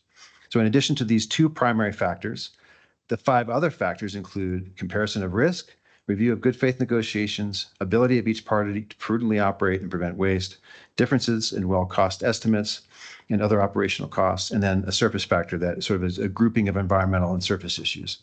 Each additional factor in this instance supports Permian. As to risk, the division found in its order that failing to develop the Wolfcamp could simultaneously with the Bone Spring could risk leaving incremental reserves in the ground. And so that factor, as you'll hear today, favors Permian. Good faith negotiation, this factor favors neither party. Both undertook extensive efforts to reach agreement with other working interest owners and themselves. That's a wash. Prudent operations, while both companies have a long history of active development and both are very well respected in their fields, only Permian has undertaken the effort, time, and expense in this acreage to conduct a resource assessment with pilot holes, core studies, and other scientific analyses, including production tests at different well patterns and spacings immediately offsetting, all of which support their informed conclusion that co-development at this acreage and spacing is appropriate and necessary. Permian also has the necessary infrastructure and takeaway capacity to drill these wells beginning this year. As to AFE costs on a per target interval basis, Permian's well costs are approximately 11% lower than Coterra's, which is a substantial difference on the scale of this project. And Permian's overhead rates are about 20% cheaper than Coterra's. 10,000 while operating and 1,000 10,000 while drilling, 1,000 while operating, as opposed to 12,000 while drilling and 1,200 while operating. So that factor favors Permian. Finally, there's the surface factor. Both of them are very well respected and do a very good job on this aspect of their operations. However, in this instance, Permian will disturb about 31 acres of surface for its development because it has existing facilities in place, compared to about 34 for Coterra's plan, a reduction of surface disturbance of about 9%. Now, in addition, Permian has 99% gas capture rate and a demonstrated commitment to recycling water, reusing recycled water, and habitat protection. This factor marginally favors Permian. But even setting aside these factors, the commission must ensure that the winning plan should be the one that best protects correlative rights and prevents waste. And as between correlative rights and waste, the Mexico Supreme Court has made clear that that the prevention of waste is paramount. Permian has the plan that does all those things. And in desperation now, Coterra is making a claim that Permian's plan will result in economic waste and a taking. Coterra cannot make out a takings claim because they cannot affirmatively demonstrate that their correlative rights have been impaired or will be impaired. They have made no showing that Permian's plan is going to prevent them from obtaining their share of production because they have not showed that the total reserves, what the total reserves are in the pool, or what proportion of those total reserves their proportionate share should be, as the law requires. They have made assumptions and proposed a proxy, but they have not connected the dots to show that that's going to be an impairment. They rely instead on this fee height or porosity height, but they provided no evidence in their case in chief that fee height is a valid or accurate means to predict oil production.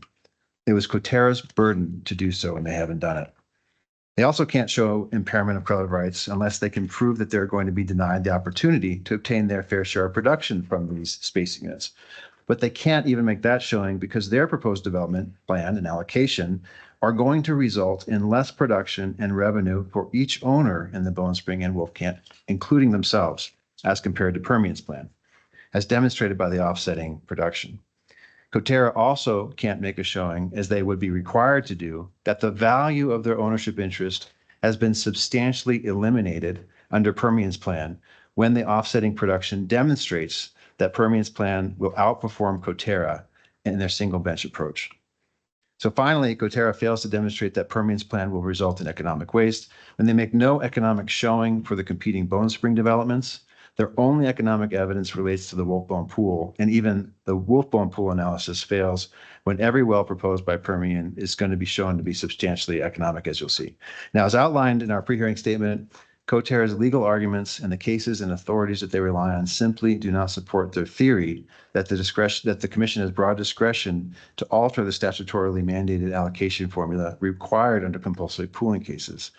The division and commission have been allocating production to undivided mineral interests in numerous compulsory pool tracts based on the surface acreage allocation under the statute for decades, including for horizontal wells in non-uniform ownership. That's been going on for at least a decade. We ask the commission to affirm, therefore, the division's order, deny Coterra's competing applications, and approve Permian's and make Permian the operator of this acreage and its proposed wells. Thank you. Thank you very much. Thank you, Mr. Chair. We have, I'd like to call our first witness, Mr. Mark Haddock. Please proceed.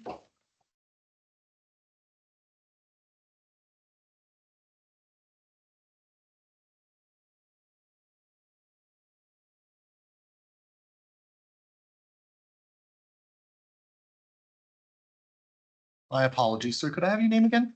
Mark.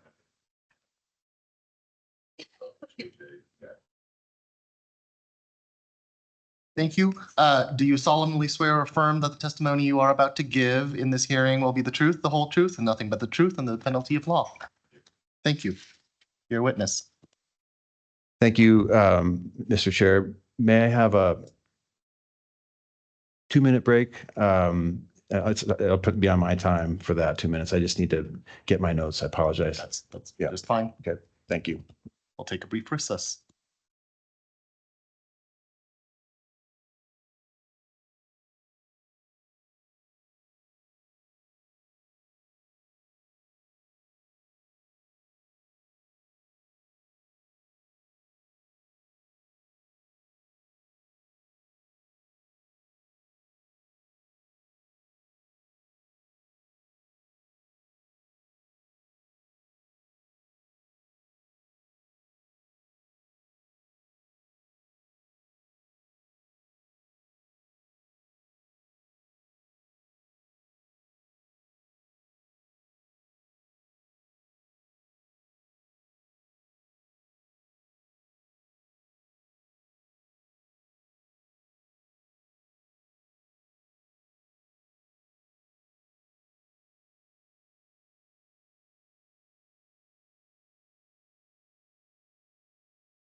Okay, back on the record out of recess. Thank you very much, Mr. Chair. Before we resume with our first witness, it came to my attention that I failed to move into admission Permian Resources Cross Exhibit Number 1, which is the notice issued by the division on July 12th, 2024, that I used for cross-examination of Coterra's land witness, and I would like to do so now.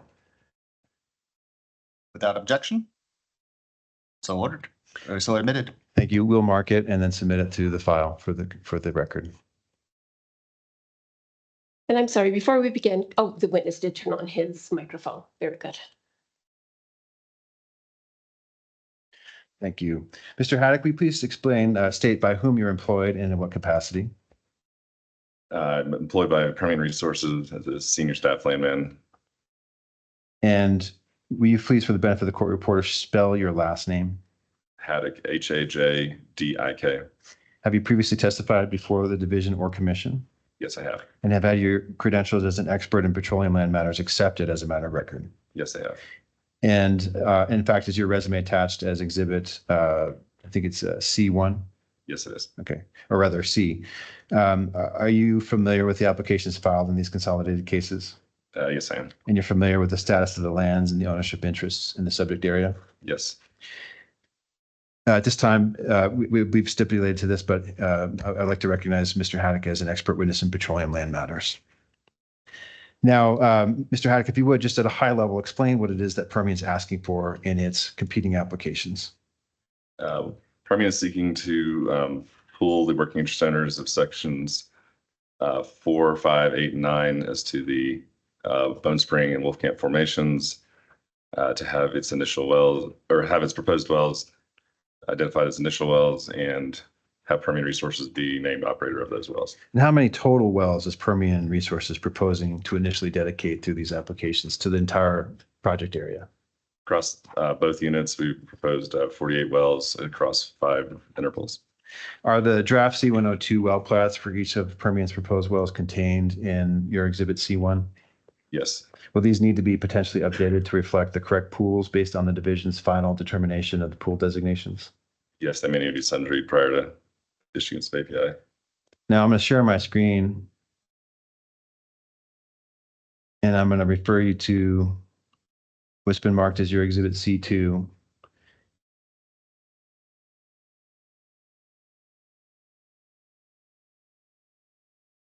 And if you would, referring to this exhibit, just give us a quick overview of the current status. Explain the relationship between Reed and Stevens and Permian Resources, and let us know what has occurred since over the last few years in order to prepare for drilling these wells. So Permian Resources has several sub-entities.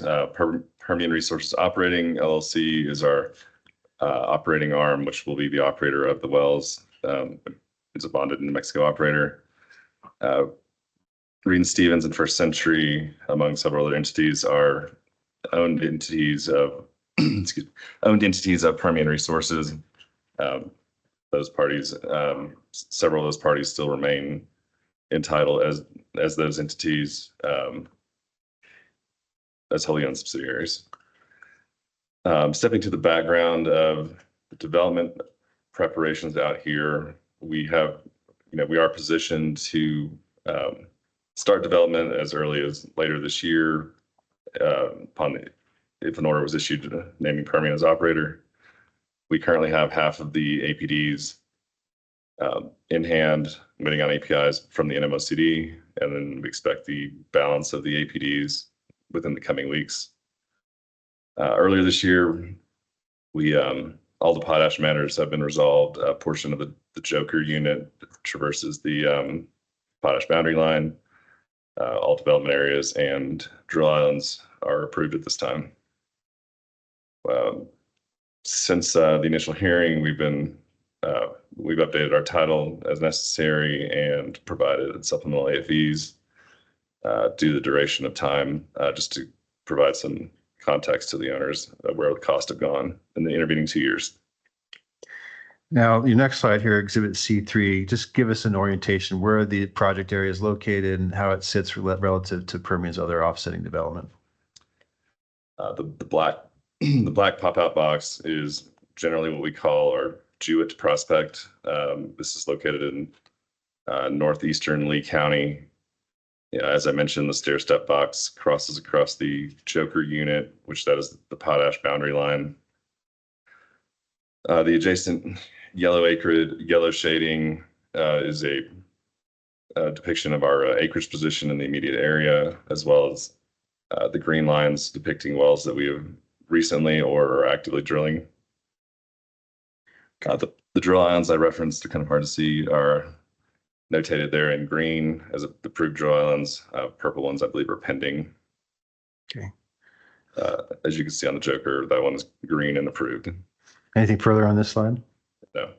Slide Exhibit C4. Walk through the slide and give us just an overview of how Permian's 48 wells, proposed initial wells here, fit into its development plan, and just walk us through the Joker on the one hand and the Bane on the other. It's a cross-sectional view of the wells that we proposed initially. The dotted lines exhibit the spacing units of the 40-acre block spacing units from an aerial perspective, otherwise called swim lanes. Within this cross-section, you can see the Wolfbone pool that has been discussed. It shows it falling above the Third Bone Spring and into the Wolfcamp Formation. Within that Wolfbone pool, you have the ownership depth severance falling at the orange line. And so just to be clear, the ownership of the mineral interests above that orange line within the red box, which is the Wolfbone pool, is different than below that orange line in the red box, correct? Correct. The depth severance, working interest depth severance falls at the base of the Bone Spring Formation at the top of the Wolfcamp Formation. And above that orange line and below that orange line are two separate sets of ownership. Just at a high level, explain the consequence of that as it relates to the statutory requirement to allocate production on a surface acreage basis. The pools themselves do not affect working interest title. They simply designate where the wells are to be assigned from based on their production characteristics. The title itself dictates how the parties are to be paid. And so in order to allocate on a surface acreage, pure surface acreage basis, the ownership has to be uniform. Is that accurate? Correct. Okay. And because it's not accurate, it's not possible to do so in the Wolfbone pool, correct? Correct. You have to pay according to the interest at the depths they're assigned. So that leads us to the next slide here. I want to walk through this next slide. And if you would, just explain the difference, what different elements are we seeing here? And explain how the consequence of that informs how Permian chose to separately pool or force pool different spacing units here in the Joker and Bane area. As I mentioned in the previous slide, each of these spacing units or swim lanes now has, as you can see here, is effectively three different depth spacing units. Depth spacing unit 1 encompasses the wells that will be assigned to the upper Bone Spring pool. Depth spacing unit 2 includes wells that are going to be drilled within the Bone Spring Formation, but assigned to the upper portion of the Wolfbone pool. And depth spacing unit 3 includes wells that are within the Wolfcamp Formation, but that will be assigned to the lower portion of the Wolfbone pool. And I think you used the term swim lanes, and that would be each quarter section indicated here by the dashed lines, correct? Correct. So if I'm looking at the Joker and I'm going from west to east, I see 1, 2, 3, 4 swim lanes. Is that correct? Yes. And then explain how many spacing units will Permian have for each swim lane for both the Joker and the Bane? Each unit will have 4 swim lanes, and then within each swim lane will be 3 spacing units. So there'll be 12 spacing units per unit. Okay, so just using the farthest western spacing unit for the Joker, for example, there'll be 1 spacing unit that is the equivalent of depth spacing unit number 1, which would be the Bone Spring pool, correct? Correct. And then you'll have 1 spacing unit for the upper Wolfbone pool, which would be the third Bone Spring in the Wolfbone pool, correct? Yes. And the reason for that is so that you can partly so you can maintain uniform ownership in that spacing unit. Yes, so we can correctly attribute the ownership to the Now- respective parties. Your colleagues are going to talk about other aspects, not specific to space units, but we'll get to that in a moment. Now, and then finally, in that same swim lane, you'll have a lower wolf bone pool spacing unit, which is comprised of the wolf camp, correct? Yes, And again, all ownership interests in that spacing unit will be uniform, correct? yes, Okay. Now, and the same will be replicated across this acreage for both the Joker and Bane, correct? yes. The same will be applied across all the acreage. Very good. Now, just so it's clear, and others and your colleagues will testify to this, but what's Permian's plan for drilling the wells in the Wolfbone pool? In other words, what's the plan to do so timing wise for both the Third Bone Spring and the Wolf Camp portion of the Wolfbone pool? They will be co-developed simultaneously. And what's the effect of that in terms of how production is going to be allocated to the owners in the Wolfbone pool? The ownership will be attributed based on their title ownership at the depth that they own at. And then our technical folks will speak to the production and how that will fairly compensate the parties. Now, in this instance, will 100% of the, let's use the example on the far west, the 131H well, which is the upper Wolfbone pool. Will 100% of production from that well be attributable to the working interest owners in that spacing unit? Correct. We will not be applying any dilutive formulas. And at the same time that well is producing, will 100% of the production in the 2OH immediately below it be attributable to the working interest owners in the lower portion of the Wolfbone pool? Correct. Okay. And the same will be replicated across the entire project area, correct? Yes. Okay.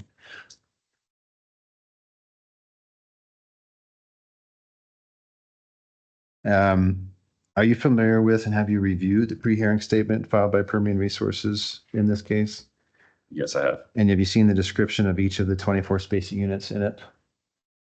Correct. Yes, I have. And do you agree that those are an accurate representation of Permian's plan to develop this acreage and assign these wells to individual spacing units? Yes. And is there also a revised compulsory pooling checklist for each of the spacing units described in the pre-hearing statement? Yes, there is. And those are marked as exhibit, I believe they're exhibit B.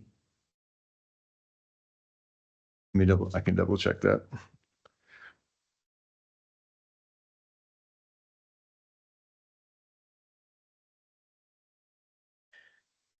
I'll double check in a moment, but they're one of the exhibits attached to the hearing packet, correct? Yes, they are. Okay, I'll confirm in a moment whether they're marked as exhibit A, I believe. I'm sorry. The compulsory pooling checklists are marked as exhibit A. Is that correct? Yes. Okay. Now, the effect of the creation of the Wolfbone pool is that the existing Bone Spring and Wolf Camp division designated pools have shifted. Is that your understanding? Yes, I Just understand. just at high level, just explain how they shifted. I understand that the Wolfbone pool, the original Bone Spring pool was shifted upward, and above the top of the Third Bone Spring, and the existing Wolf Camp pool was shifted down to the bottom of the Wolf Camp XYA, and then this Wolfbone pool, special Wolfbone pool, was inserted in between the two existing pools. And the new Wolfbone pool is comprised of what intervals? The lower Third Bone, or sorry, not the Third Bone Spring formation and the upper Wolf Camp XYA. Now, just to be clear, not have any of the wells that Permian proposed in its initial applications, okay, the applications heard at the division, are any of those wells being changed, dropped, modified, altered in any way? This is our original proposal from. And Permian intends to drill all these wells under any timelines in any given order? Correct. Okay. And the applications are, let me correct my statement. I believe the applications filed in these cases originally, they're marked as exhibit A in this exhibit packet, correct? Yes. And then the compulsory pooling checklist would be marked as exhibit B, correct? Yes. Okay. Now, the only thing changing here in this circumstance as a result of what happened at the division is that the pool designations have changed, right? Yes. Otherwise, your development plan has not changed at all. The creation of the Wolfbone pool has not affected our development plan. Okay. And your technical guys will explain to some extent why that's the case, right? Because this doesn't change anything about anything that they want to do, correct? Correct. Now, referring to the next exhibit C6, explain what you understand as Coterra's development plan based on its well proposals that you received and now its initial wells that were identified on the applications filed with the division. This cross-section identifies the originally proposed Coterra wells. And then within the green boxes, it is my understanding that those are the wells that are being filed for initial wells within their applications, with the 300 series wells being the ones colored in red, being Third Bone Spring wells which will be assigned to the special Wolfbone pool, and the single 200 series wells notated in yellow, those will be assigned to the Upper Bone Spring pool. Okay. And now, because as you tell me, is your understanding that Coterra has no initial wells in any applications for about 75% of the project area? Is that right? Correct. I don't see any initial wells filed for the 3 of the 4 Upper Bone Spring pool. Now, you were present for Ms. St. Pierre's testimony today? Yes, I was. And did you hear her testify that their plan would be to co-develop the, and also Ms. Fry's testimony that their plan is to co-develop the this lower Second Bone Spring with an upper Second Bone Spring set of wells? Did you hear that testimony? Yes, I did. And now, do you also have a familiarity with the division's infill well rule? Yes. Is it your understanding that the division's infill well rule requires operators to first complete initial wells that were authorized under compulsory pooling order before they can even propose an infill well under the order? That is my understanding of the rule. Does that make it impossible to co-develop the Second Bone Spring for Coterra where they don't have any initial wells for the 75% of their proposed acreage? Correct. From my land perspective, I don't see any way for them to propose wells in the western 3/4 of the acreage of the Bone Spring pool. Because they have no initial wells, then they can't do an infill well until they've at least completed an initial well, right? Yes. Okay.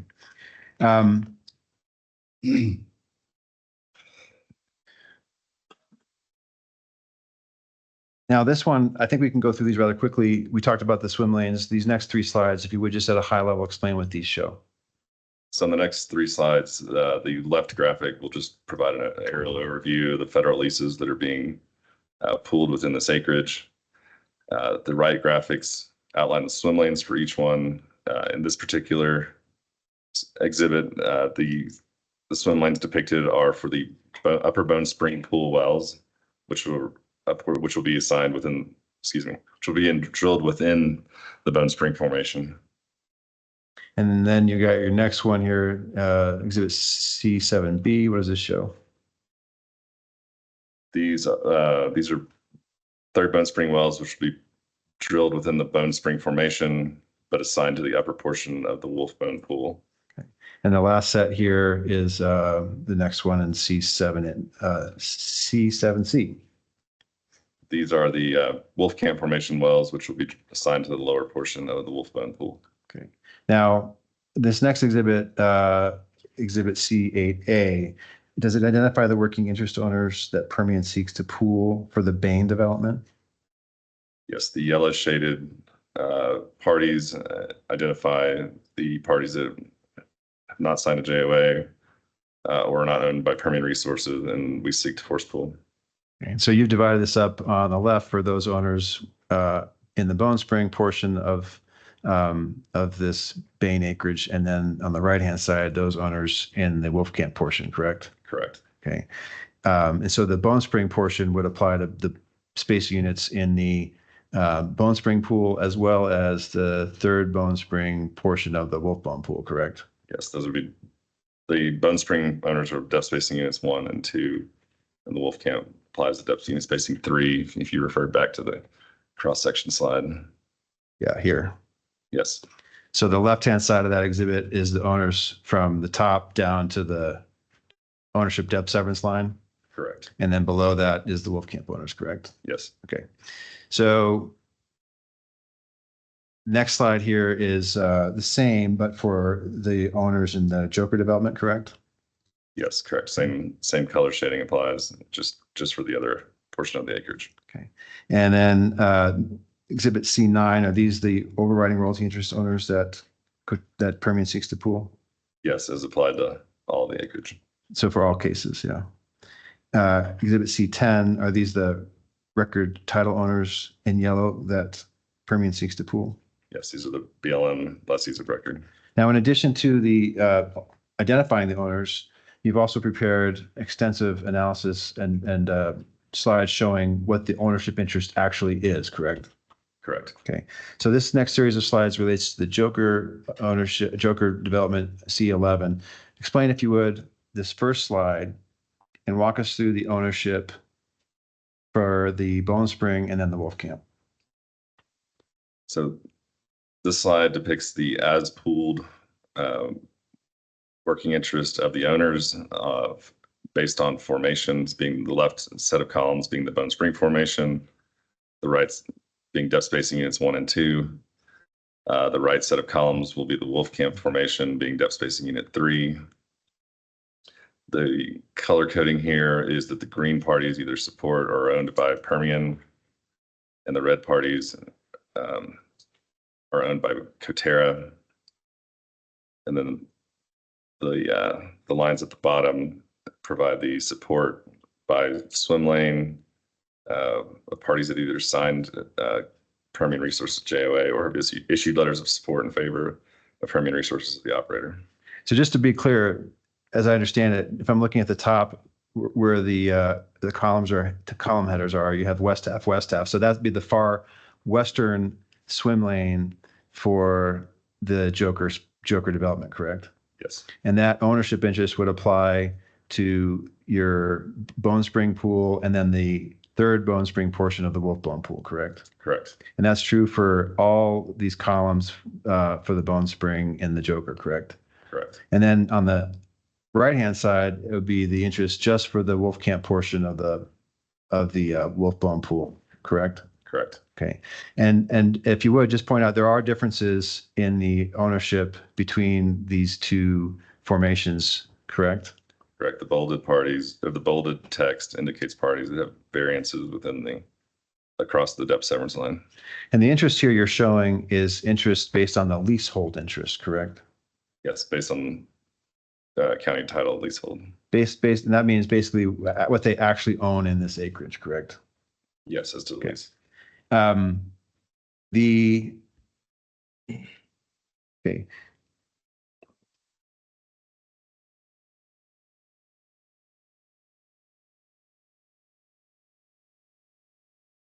Now, if I flip through the next slide, explain what this slide shows as part of your Exhibit C11. This just provides a tract by tract basis across the two sections with the same color coding and text building as the previous slide. So rather than doing on a spacing basis, you're showing it on each separately owned tract within the Joker acreage. Correct. And this one applies to the Bone Spring formation. And then the next one applies to the Wolf Camp? Yes. Okay.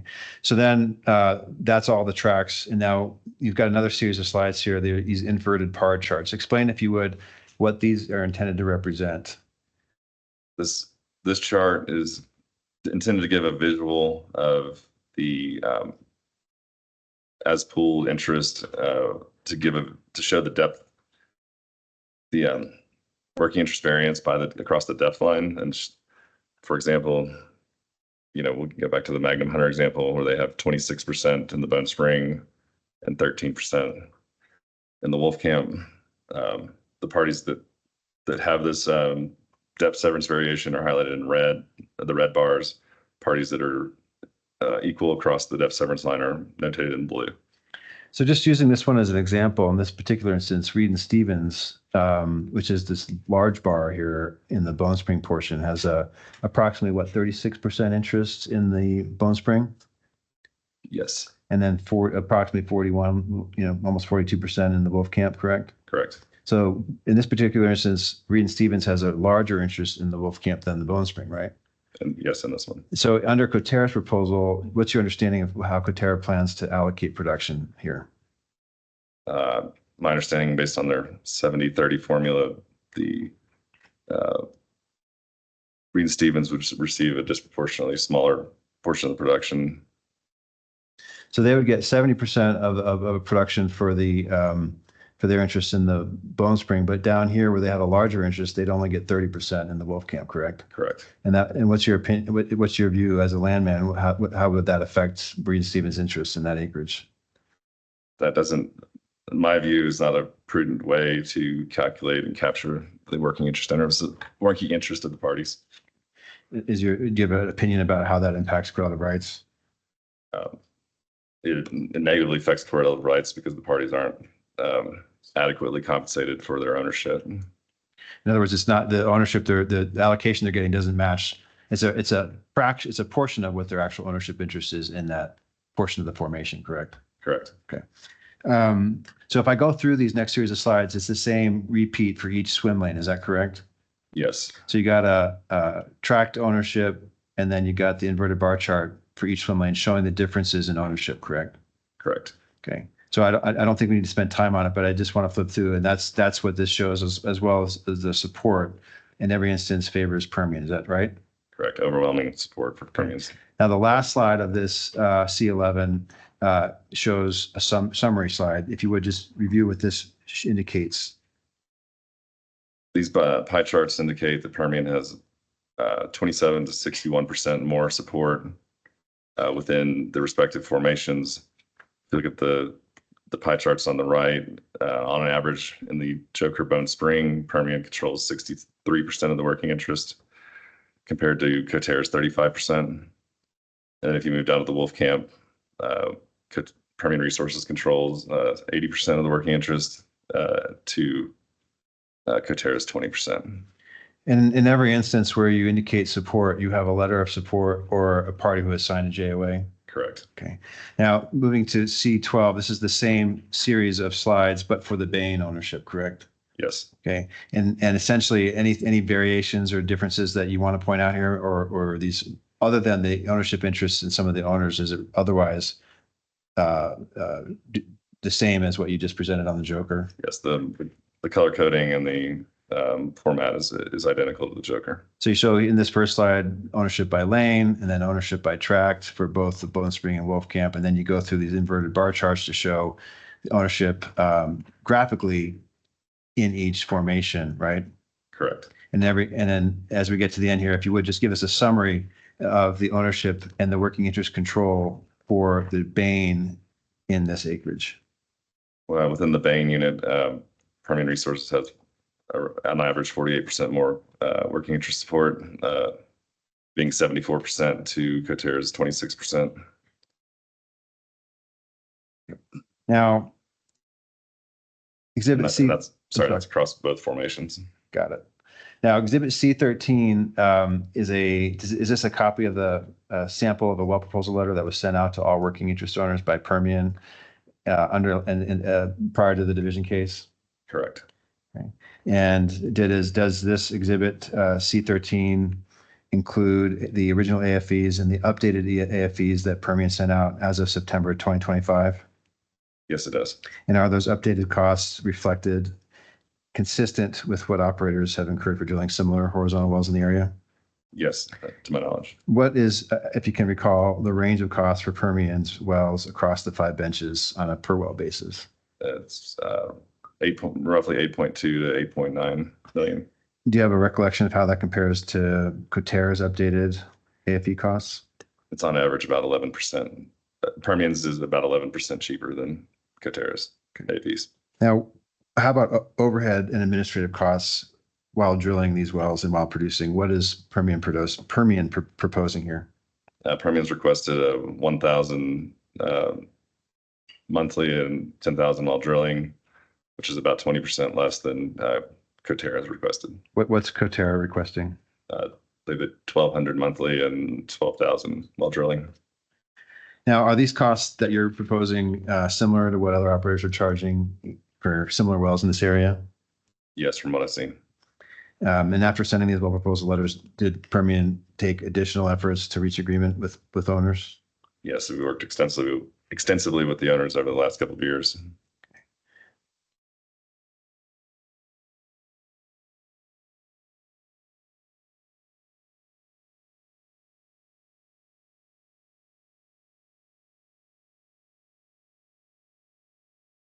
Having to switch my PDFs here. One moment.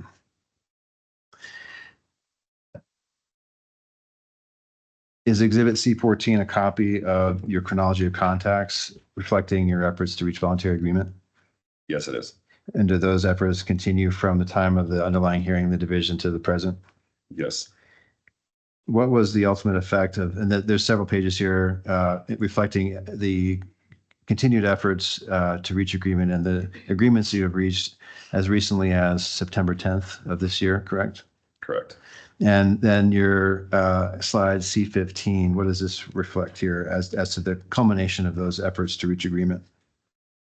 This is a visual of the efforts we put in to get these wells ready to be developed immediately. As we've worked on getting parties to sign JOAs and issue letters of support, you can see support for Coterra has dropped from roughly or slightly above half to less than or to around 30% or less, and our support has climbed on average to north of 60%. Next slide here is a slide or exhibit C16. Are these copies of the letters of support from working interest owners that were originally provided at the division? Yes, they are. Have any of those parties retracted their support? Not to my knowledge.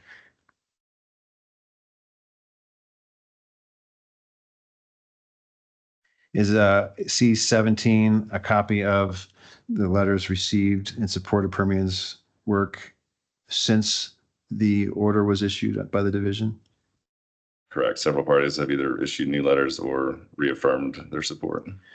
And this first one here is World Bank's Reserve Corporation. Yes. And what's the basis, as you understand from this letter, that they've indicated support for Permian? They are in favor of our development plan as they feel that that gives them maximum value for their acreage and for their ownership. I'll direct you to the specific language here. I think they go on to say, World Bank, I'll quote, World Bank considers the OCD's interpretation and issuance of the order as the correct decision and correct development plan for the respective Bone Spring and Wolfcamp formations to best protect water rights and prevent waste. Did I read that correctly? Correct, you did. Okay. And so I'll just flip through. There's another email here from Warren, who's indicating support, correct? Yes, he did. And then following is Moore and Shelton, who has indicated support for similar reasons, correct? Correct. And then we've got the Hog Partnership recently submitting a letter of support to you as of September for the similar reasons, correct? Correct. And then you've got Mark's Oil, who's also, as of this September, submitted a letter of support for the same reasons, correct? Yes. And then this is from Javelina Partners and Zorro. These are the Hudson family interests. And this was issued previous to this hearing, but they indicate here, what do they indicate here as a reason for their support?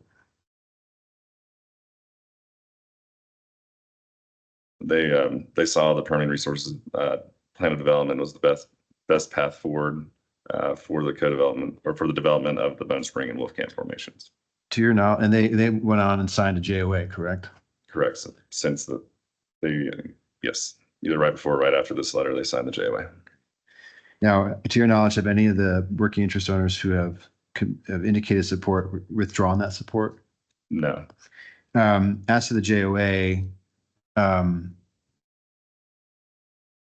this was Highland. Sorry, I missed one. Highland Energy Company. They also indicated support as of this month, correct? Correct. Okay. Now, the next exhibit here is the JOA that you've got folks to commit to. If you would just tell us, if you can recall, which parties have now indicated or committed their interest to a JOA? Several of the Hudson family entities, which are Javelino and Zorro and some other assorted subsidiaries of their entity, have signed a JOA. as well as Marks, Wilbanks, and Challenger Crew have also signed the JOA. And in each instance, these folks who have now either have signed this JOA, they were either neutral before or supported Coterra, is that correct? Correct. Well, a couple of them had issued letters of support, but they moved to sign the JOA recently within the last few weeks. And then other parties such as Javelina and Zorro previously issued letters of support for Coterra.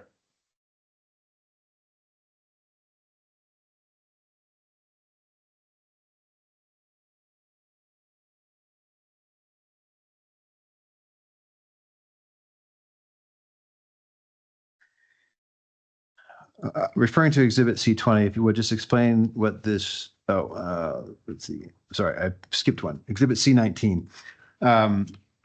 Does Permian propose any changes to the standard pooling language in an order that might issue? Correct.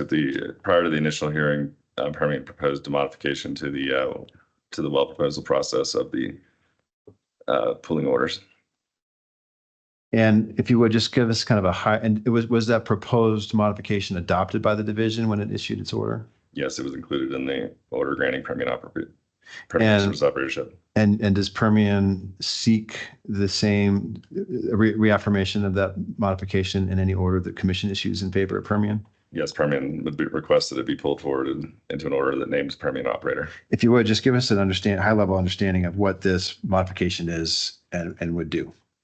Under a typical pooling order, upon issuance, the operator has the ability to immediately ballot and pre-bill the parties. Our proposal is to modify that to limit that proposal and pre-bill option to no more than 60 days prior to actual commencement of drilling.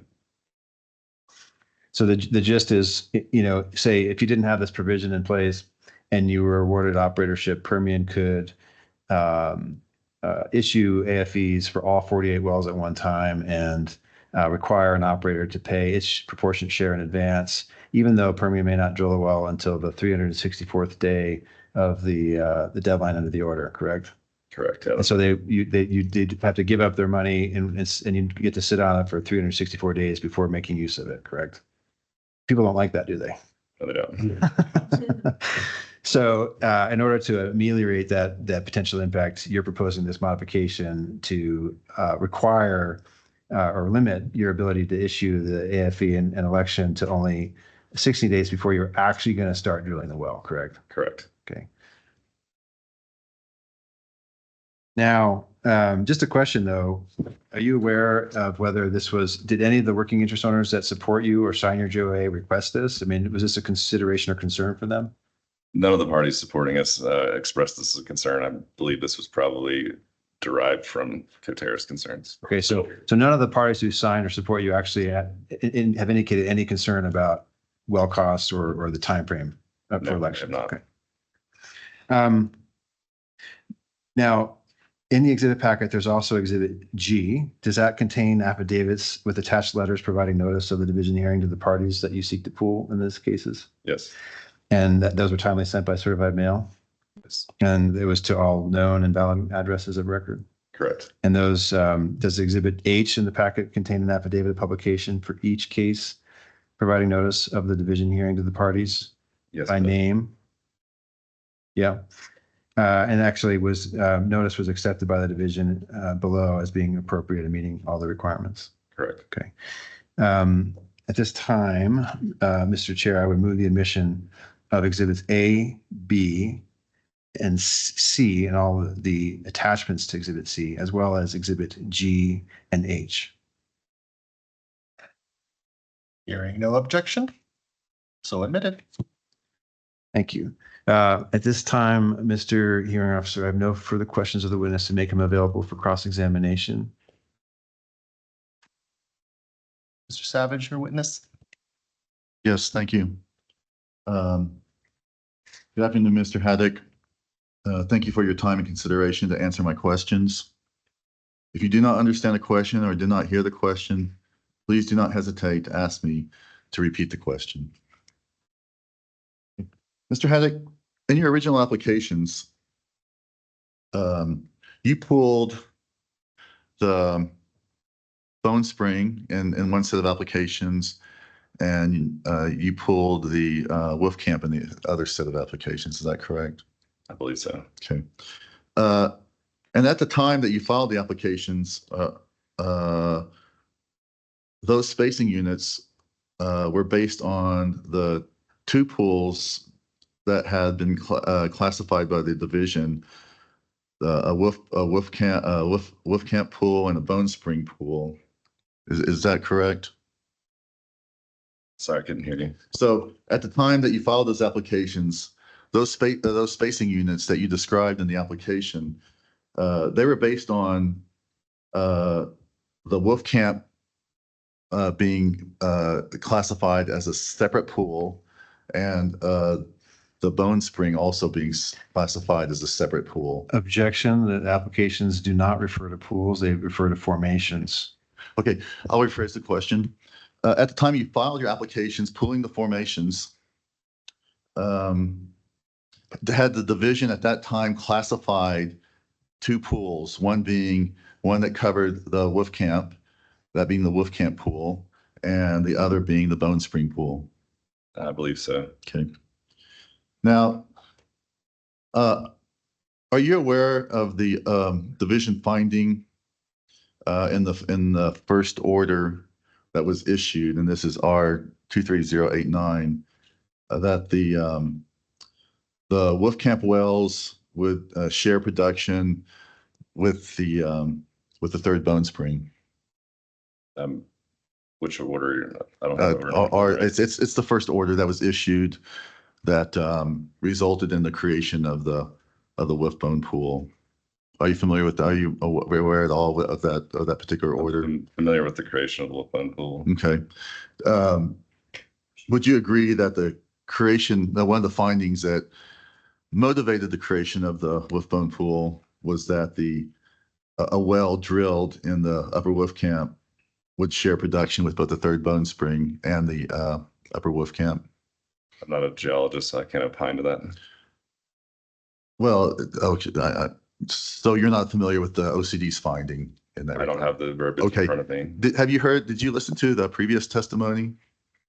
The landman's testimony from Coterra? I did. Okay. Did she mention that was a finding by the division? Yeah, I believe she did. Okay. So you're aware of at least of that particular finding. So I want to pull up the ownership exhibit that you discussed with Mr. Rankin. And if I can,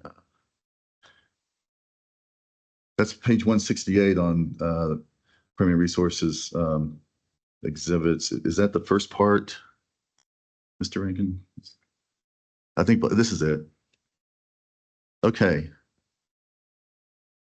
So Mr. Rankin said that Reed and Stevens, because it owns 41% in the Wolf Camp, that its correlative rights would be impaired. Do you agree with that? Yes. And you seem to confirm that as well. And that was based on the reduction of the 41% by 30%. Do you agree with that? That the allocation formula that Coterra is using allocates a factor, has an allocation factor of 30% for the Upper Wolf Camp. Do you agree with that? Yes. Okay, I can repeat that if you want. I think I understood that. Okay. So you're saying that because Reed and Stevens owns 41%, 42% in the Upper Wolf Camp, that because of that allocation factor of 30%, reducing that, that they would get a reduction in the production that they're entitled to? Correct, based on statute. Okay. So based on the finding that the division determined that the upper Wolfbone wells that Permian Resources is going to be drilling, that it's going to be extracting production from the Third Bone Spring. Based on that finding, Coterra, there's going to be a certain percentage of the production that's going to come from the Third Bone Spring. Do you agree with that? I'm not a reservoir engineer. so I Okay. can't opine on that. Okay.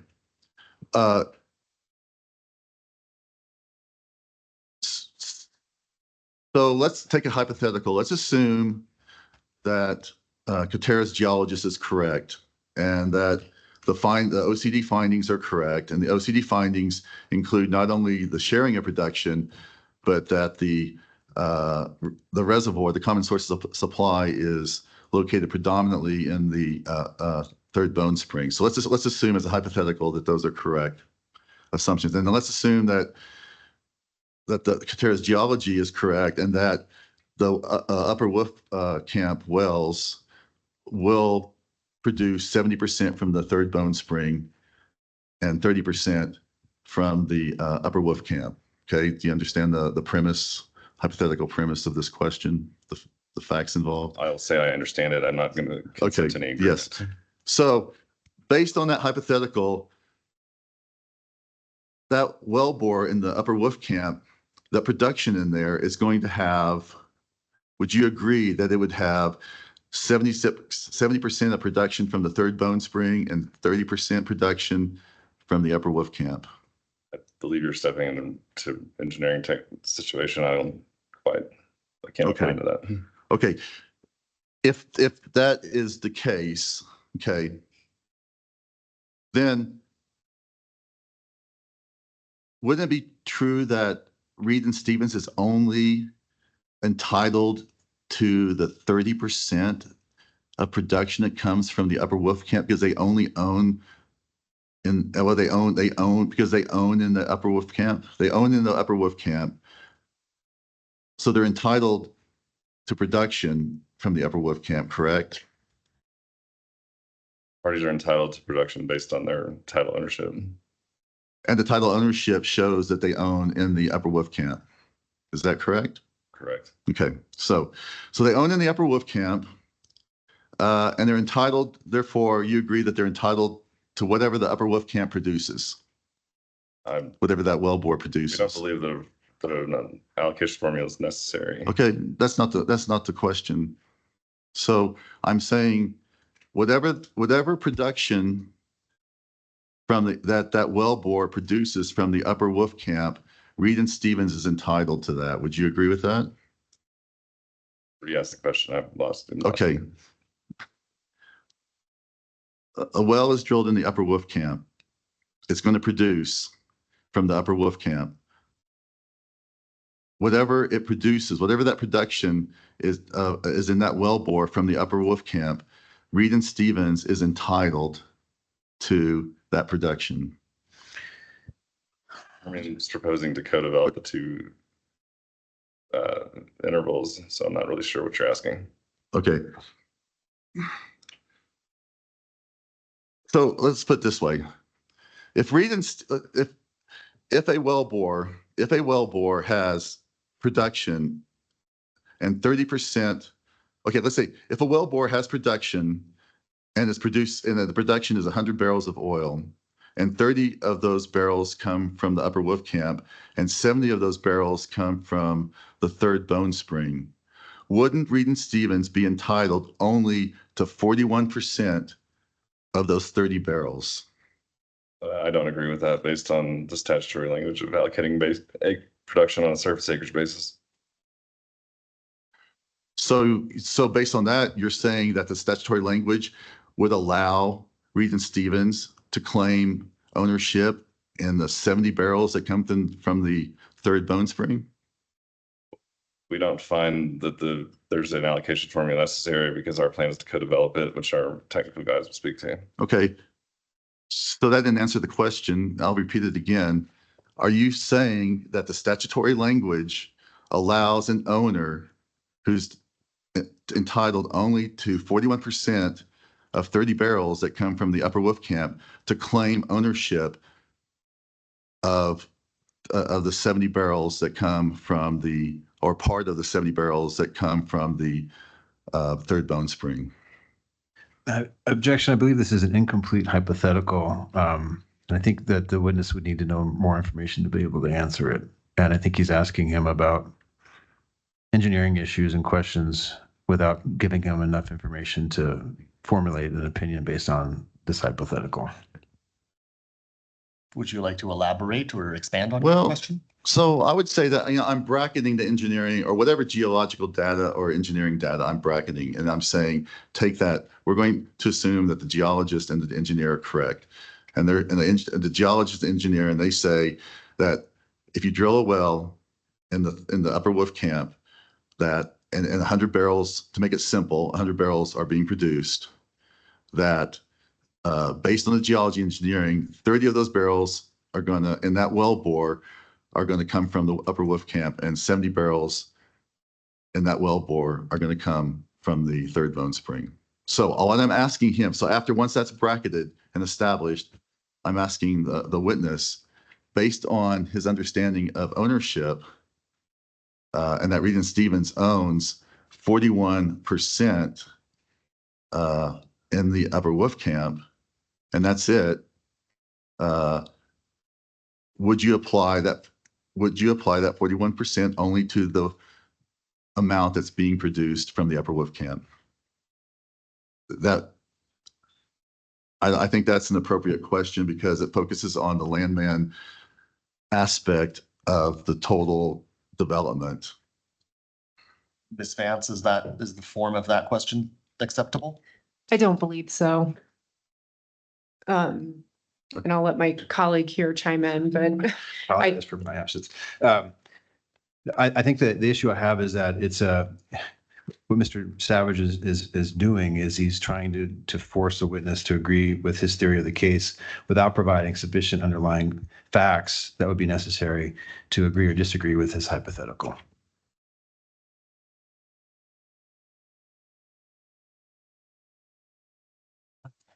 Objection is noted. I will allow this for now. Okay. We'll see where this goes, but. Mr. Haddock, did you understand the question? Can you answer it, or do I need to repeat the question? I need to repeat it. Okay.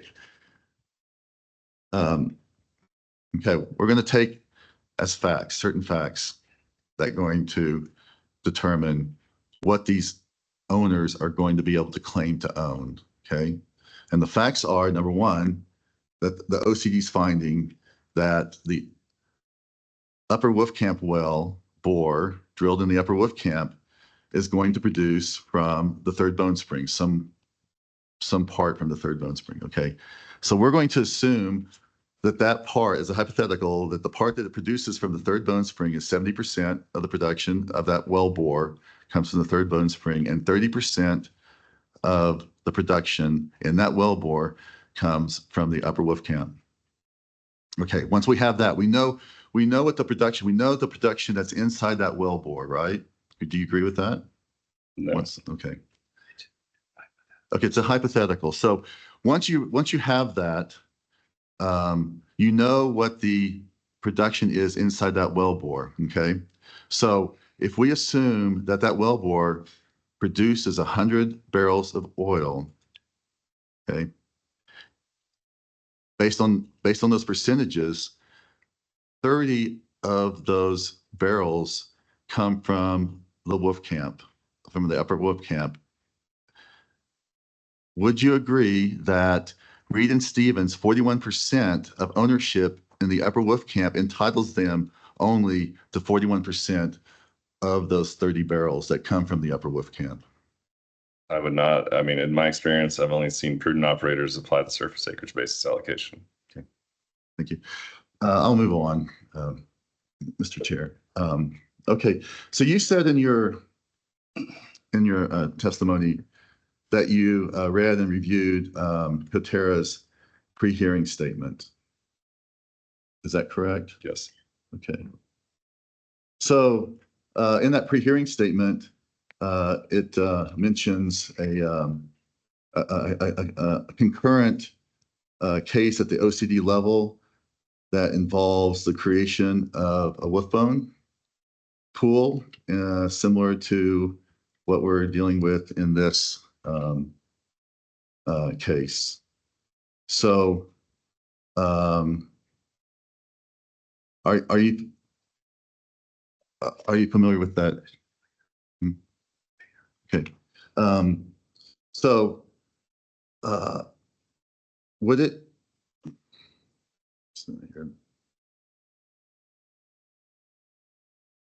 Okay. Are you aware of anything going on with those particular cases? Those are case 23295 and 22853. They are not Permian Resources cases, but the orders were issued to denying both applications and asking for the creation of a Wolfbone pool, the same as our present case. Are you familiar with those? Objection outside the scope of direct. Repeat the question for me. Okay, I'm not sure. So basically, the start is that he during his testimony had admitted to reading the pre-hearing statement. He read and reviewed Permian's pre-hearing statement. Just repeat the question. Okay, so first of all, I asked him, is it correct that he reviewed and read the pre-hearing statement? Okay, the pre-hearing statement, and he said yes, and he said that yes in the testimony. The pre-hearing statement presents the allocation formula and explains it, and he said that he was not familiar with the allocation formula. So I want to go down this line of questioning, talking about some of the procedural matters that have affected the issues we were dealing with today.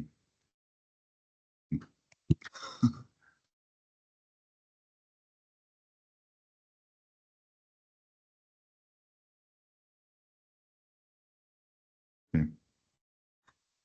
I'll withdraw that question. Let me approach it from a different angle, if you don't mind. I appreciate it. Thank you. Yeah, thank you, Mr. Chair. Apologize for the confusion. So, are you familiar with that? So during direct, you talked about that the Coterra's applications now, because of the creation of the Wolfbone, do not have the same spacing and pooling dimensions that they did previously, right? Is that correct? Okay. Yes. So for example, for those applications that we proposed only in the third Bone Spring, because of the expansion of the Wolfbone pool with a different code that goes up to cover that third Bone Spring, anything above that in the upper Bone Spring is no longer contained in that unit.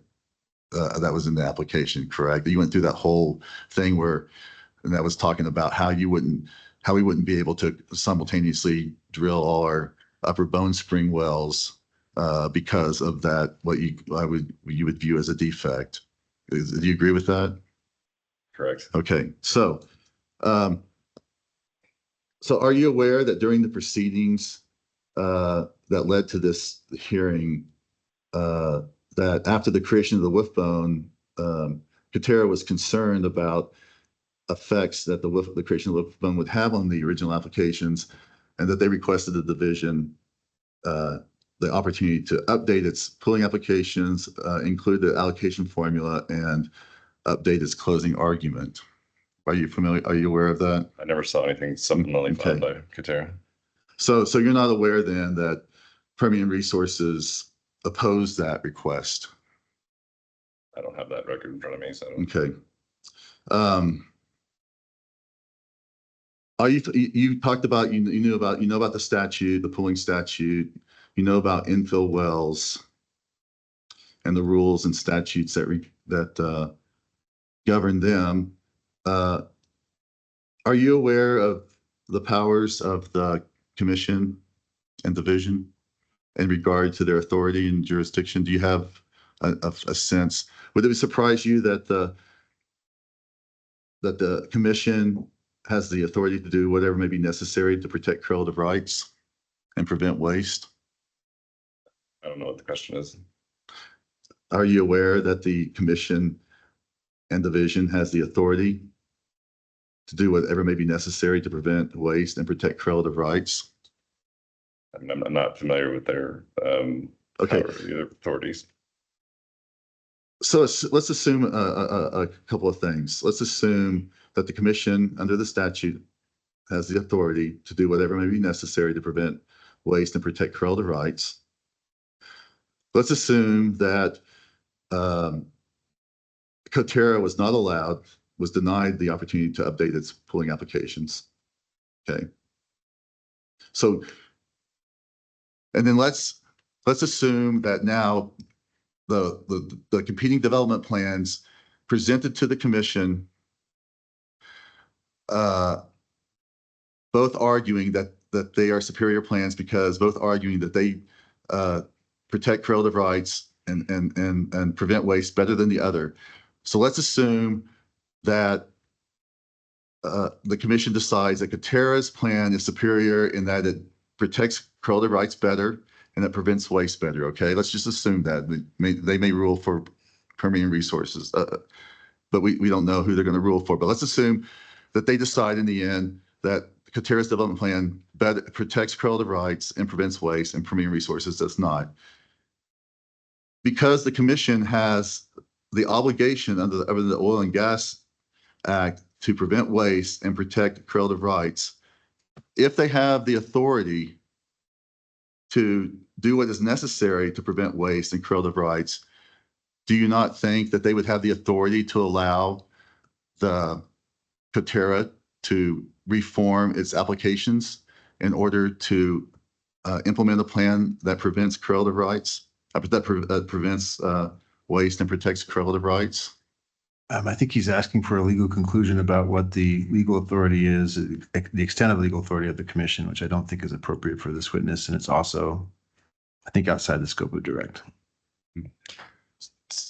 I will admit that I had trouble following that question, but it seemed to lean in that direction. So if you'd like to rephrase or ask the question again. So it's premised on that Mr. Haddock has expertise, some legal expertise, or legal knowledge that he's able to opine on the legal consequences of this pooling statute. Okay, he works with the commission and the division on a regular basis. I would think he has some sense of the scope of authority and jurisdiction of the.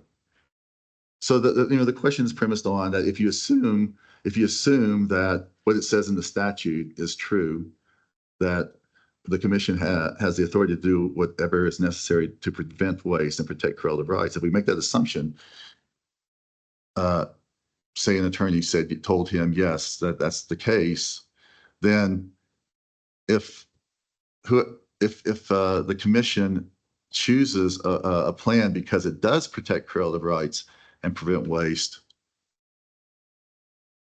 the OCC should be able to. I'm asking him if the OCC should be able to exercise that provision in the statute the same way he claims that the OCC will mandate and exercise the provision in the pooling statute, because he is claiming that there's a mandate and a provision in the pooling statute that undermines our development plan. That's basically it's. Commission counsel, would you like to weigh in? But So I think the witness has expressed what his limitations are. And so if the witness in hearing the question says this is something within my limits or without my limits, let's let the witness take a swing at it.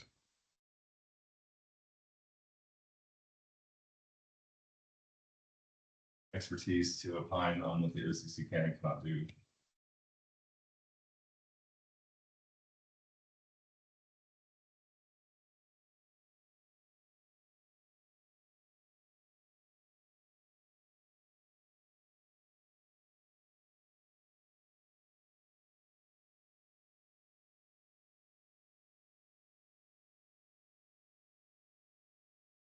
No, turned off. I'm gonna switch over to. Actually, let's go to. I don't know if this exhibit, if yours is in part one and mine it's not. I have to pull up the part.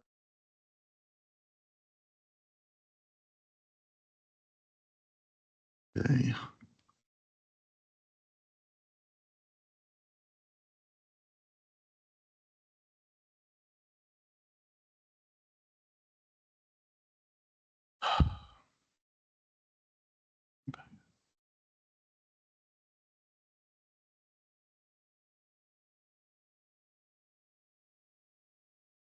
I'm sorry, Mr. Chair, I'm gonna have to go in and see if I have that open in my computer so I can pull it up and I.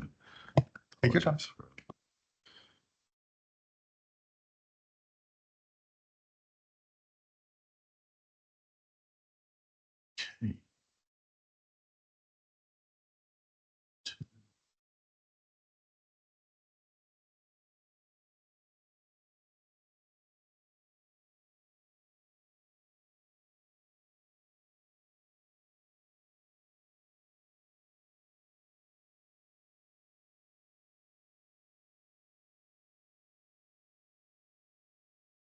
Okay.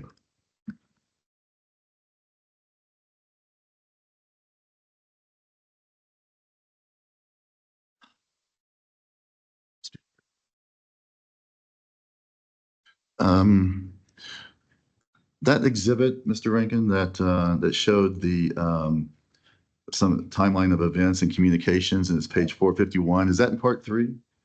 No, it should be it's part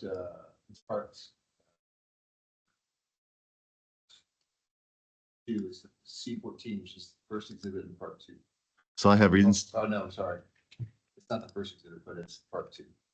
PRs for hearing packet number 2. Okay. It's PDF page 109.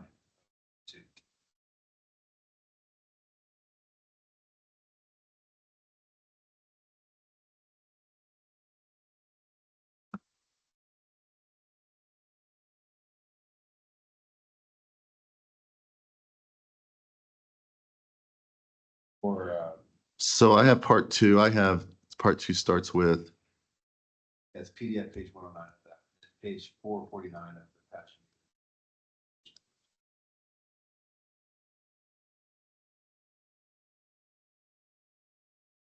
I'm sorry, repeat the PDF number, please. Yeah, 109. Okay, I'm sorry. Okay, I got it. All right, so I'm going to pull this up. There, we got it. And let me pull that up. Okay, good, very good. Okay.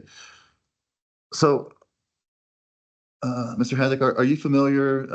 You saw the landman's, Coterra's landman's exhibits that showed the ownership at the various stages of the proceedings. So, do you agree that at the time of the hearing, its original hearing, that that Coterra controlled the majority interest in the Bone Spring and the Wolf Camp, controlled support, had support for that? Are we talking about the original hearing 2 years ago? 2023. Yeah, I was not part of that, but I don't believe there's a dispute to that. Okay, and so do you agree that Coterra basically maintained that support, especially in the Bone Spring? There was some attrition in the Wolf Camp, but they were basically neck and neck up until the final order was issued. Does that sound like a fair assessment? I don't know the exact withdrawals. I wasn't privy to the conversations with Coterra and the landowners. Okay. So now, obviously a lot of support has switched. And it looks like, do you agree that this occurred around the time of the issuance of the final order? We've had a number of things occur over the last year. Do you know when the final order was issued? It's moving. I can't see it. Would you be surprised if it was issued at the same time as April 1st on your timeline that, there it says on your, Yes, that I believe is the okay. issuance of the order. So, our Coterra's landman showed that ownership, Coterra maintained ownership, up until, a majority ownership in the Bone Spring and neck with, Permian Resources up until the issuance of this order on April 1st. Does that sound fair, like a fair statement based on what she said? What you said, yeah. Okay. So would it be fair to say that Coterra, okay. So looking at your timeline of events, we looked looking at April and September, even a lot of stuff in September. Would you agree that Permian Resources had a sudden surge of support after the final order was issued? That's the Sudden surge of, you said that I believe during your testimony, you said you had, I don't think you used the word surge. I would think say there's been a shift in the increase. that does not. I was gonna say. Okay. Well, would you agree that a number of those letters that you sent and that were referenced are very recent? And we're looking at September 5th, September 9th, September 10th. Would you agree that they are very recent? I would, yes. Okay. And did you inform the owners of the final pooling order? Yes, they're aware. They're Okay. very much aware, and they're aware that the de novo proceeding was coming. Okay. And how did you inform them by letters? Letters? Did you send them letters? Did you send them phone calls? Did you have meetings in person? We had all the above. All the above. Okay. So they actually came into your office and you sat down with them. Is Well, I that think correct? vice versa. I think parties from our team went to Went them, but- out to them and met with them. Okay. Are you aware that Coterra filed a motion to stay in this case and Permian Resources filed a response to that motion? Yes, Okay, so you got the motion to stay because that would put things on hold. Agree? understand that. Okay, Yes. okay. So are you aware that Travis, the previous landman, that you're aware that he was the previous landman who worked on the development program? Yes. Okay. So are you aware that the previous landman stated in the public affidavit in Permian Resources response that Coterra's development plan violates the mandates of the Oil and Gas Act and therefore impairs correlative rights? That's for the record, then yes. And that's what you're saying, correct? Yes. So that would be consistent with what he would have said in his affidavit. Okay. So were you involved in any of the communications and negotiations with the owners listed in your timeline? Yes, I was. Okay. And you talked to them on the phone and you met with them in person and you sent letters. Is that correct? Most of my communication has been either telephonic or email. Okay. So during your communications with owners, did you ever tell the owners that they should support Permian Resources plan because Coterra plan violates the Oil and Gas Act and violates or said that it violates the pooling statutes? I'm not sure. During your communications, your telephonic communications or other communications with the owners, did you ever tell the owners that they should support Permian Resources because Coterra's plan violates the Oil and Gas Act? Or have you ever said it violates the pooling statutes? We discussed the repercussions of the impacts of what an allocation formula dilution would cause to them. Did you ever say that the allocation formula, did you ever say that Coterra's plan violates the Oil and Gas Act and violates the pooling statutes? I don't remember the specifics of the conversations. Did you ever hear any of the other landmen that you, either colleagues or you're working with, tell owners that Coterra's plan violates the Oil and Gas Act or violates the pooling statutes during their communications or negotiations? Like if, for example, were you in a meeting, did you ever hear them say that? I can't speculate to what other parties said. Well, no, were you present when that I wasn't those, present for any of you that. never heard that in person? Okay.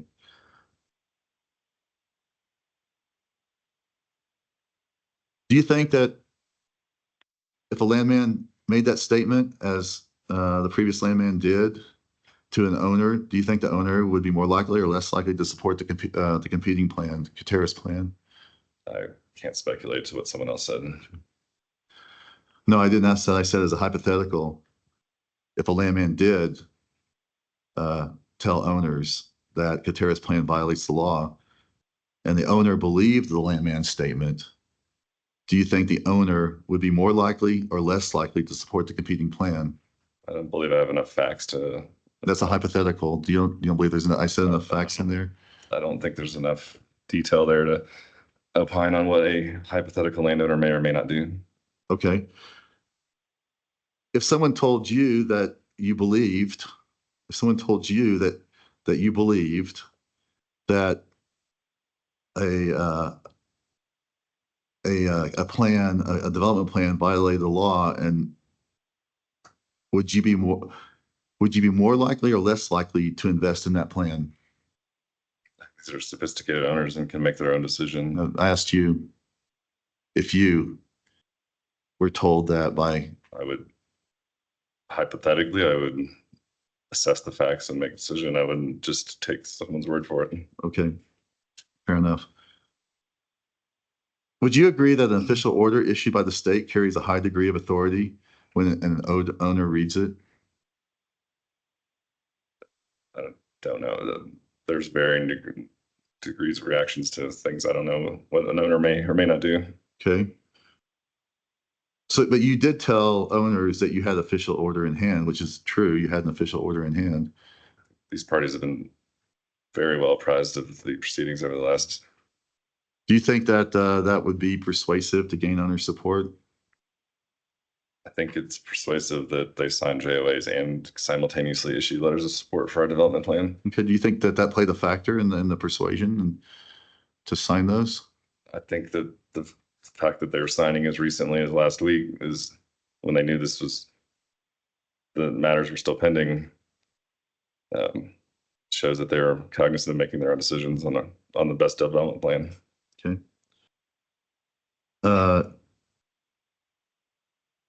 So on the final pooling order, it states that PR has to commence drilling of all of its wells in 1 year. Do you agree with that?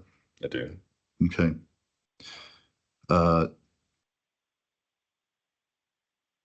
And even if you get a time extension, PR still has to drill all of its wells. It plans to drill all of its 48 wells. I don't understand the question. Well, regardless of whether they drill it in the 1 year or whether they drill it based on a time extension, they still are going to drill their 48 wells. Yes, we're going to drill the proposed wells within the time constraints Okay. in an order issued. Are you familiar with the Batman wells and development plan? Unlimited extent, yes. Were you involved in that particular hearing? I was not. Okay. So in the Batman, isn't it true that Permian Resources presented to the OCD that 4 wells were needed in the Third Bone Spring and 4 wells were needed in the Upper Wolfcamp Formation to protect correlative rights and prevent waste in the units? I don't have those development proposals and orders in front of me. Does a standard application state that that the wells are necessary to prevent that the wells will protect correlative rights, prevent waste, and avoid the unnecessary drilling of wells? I don't understand your question.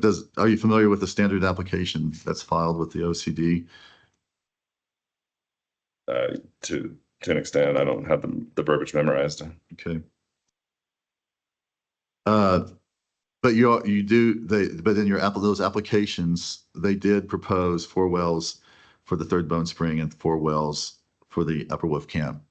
Similar, same kind of spacing that you're proposing for the Joker and Bain, the Bain and Joker in the present hearing. Is that a statement or a question? Do you agree that when you proposed that when you applied for the pooling and you proposed the Batman development plan, that you proposed 4 wells in the Third Bone Spring and 4 wells in the Upper Wolf Camp.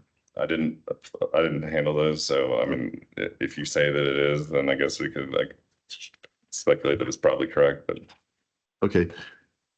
Have you ever told an owner that Permian Resources didn't, even though it proposed a number of wells, didn't have to drill all the wells it proposed in the development plan? That had only had to drill a few of them or one to hold a spacing unit? Have you ever told an owner that? not that I'm aware of. Have you ever heard another landman that you worked with tell an owner that the Permian Resources didn't have to or didn't plan to drill all the wells that it proposed to drill in the development plan presented to the Oil Conservation Division? I have not been a part of those conversations. When an owner receives a pulling order, would you agree that the available options are make an election to participate, go non-consent, and don't elect to participate, or sign a JOA? Would you agree that those are the main options? No, I would not. What are the options when you receive a pulling order? I mean, there's an array of options. I mean, you can sell your interest, you can farm it out. I mean, there's an unlimited options for the owners besides basic participation. Okay.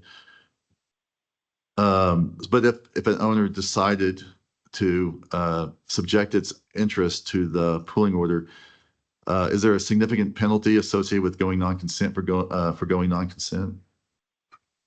I would say it's a industry standard that every reasonable operator has within their JOAs and pooling statutes. So what is the penalty? Do you know? The 200% risk penalty. So would it be fair to say that an owner would be highly motivated to either make an election or sign a JOA to protect their interests? I don't really understand the question. Would you, if an owner received a pooling order in hand and they had an interest, do you think that they would be motivated to either make an election or sign a JOA to protect their interests?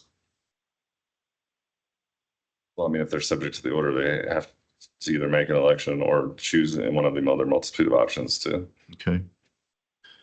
So when an owner makes an election or signs a JOA under an order, does PR list that owner as supporting its plan? Not in this case. You don't list owners that have signed a JOA and have pointed out that they support. Sorry, I didn't restate the question. Okay. Or repeat it. I didn't hear you. So when an owner makes an election or signs a JOA under an order, does Permian Resources list that owner as supporting its plan? Not in this case. The parties we have notated as supporting us are either signed a JOA or issued a letter of support. Okay, so if they signed a JOA, you consider them supporting the plan? Yes, they're contractually bound to Permian Resources, Okay. the operator. So would the owner sign a JOA just as a contingent option as a protective JOA? I have never in my career discussed protective JOA, if that was the statement or the phrase you used. So if an owner signs a JOA and then the development plan is selected, so let's say an owner signs a JOA with Permian Resources and the commission awards operatorship to Permian Resources, that JOA would become effective. Do you agree with that? It would become a binding contract. The JOA is separate from the pooling proceedings. Right, but as Permian Resources as an operator, when they implement their plan under the pooling order, somebody who has signed a JOA, they would operate under the JOA, correct? Not the pooling order. Yeah, if a well is commenced and the parties are subject to a JOA, then that would apply instead of a pooling order. Okay, so if the if the commission granted operatorship to Coterra and they got the pulling order, what happens to the JOA that the owner signed with Permian Resources? It's not a fact pattern I've dealt with previously. I'm sorry, what? It's not a fact pattern I've dealt with previously. Is the JOA binding or not binding at that point? Well, they're currently contractually bound to Permian, so But if Coterra becomes the operatorship, does that not invalidate the terms of the JOA that it signed with Permian Resources? seems like a question of law that I'm not equipped to answer. You deal with the business side of the development plan. I don't deal with the contractual legal disputes of New Mexico. Okay.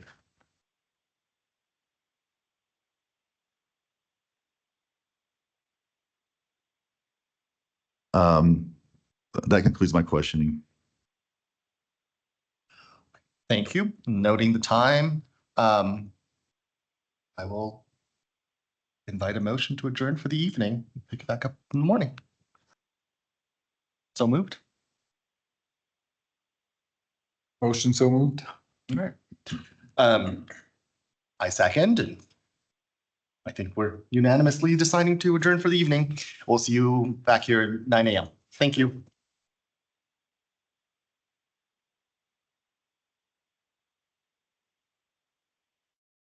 It's on for tomorrow to go on.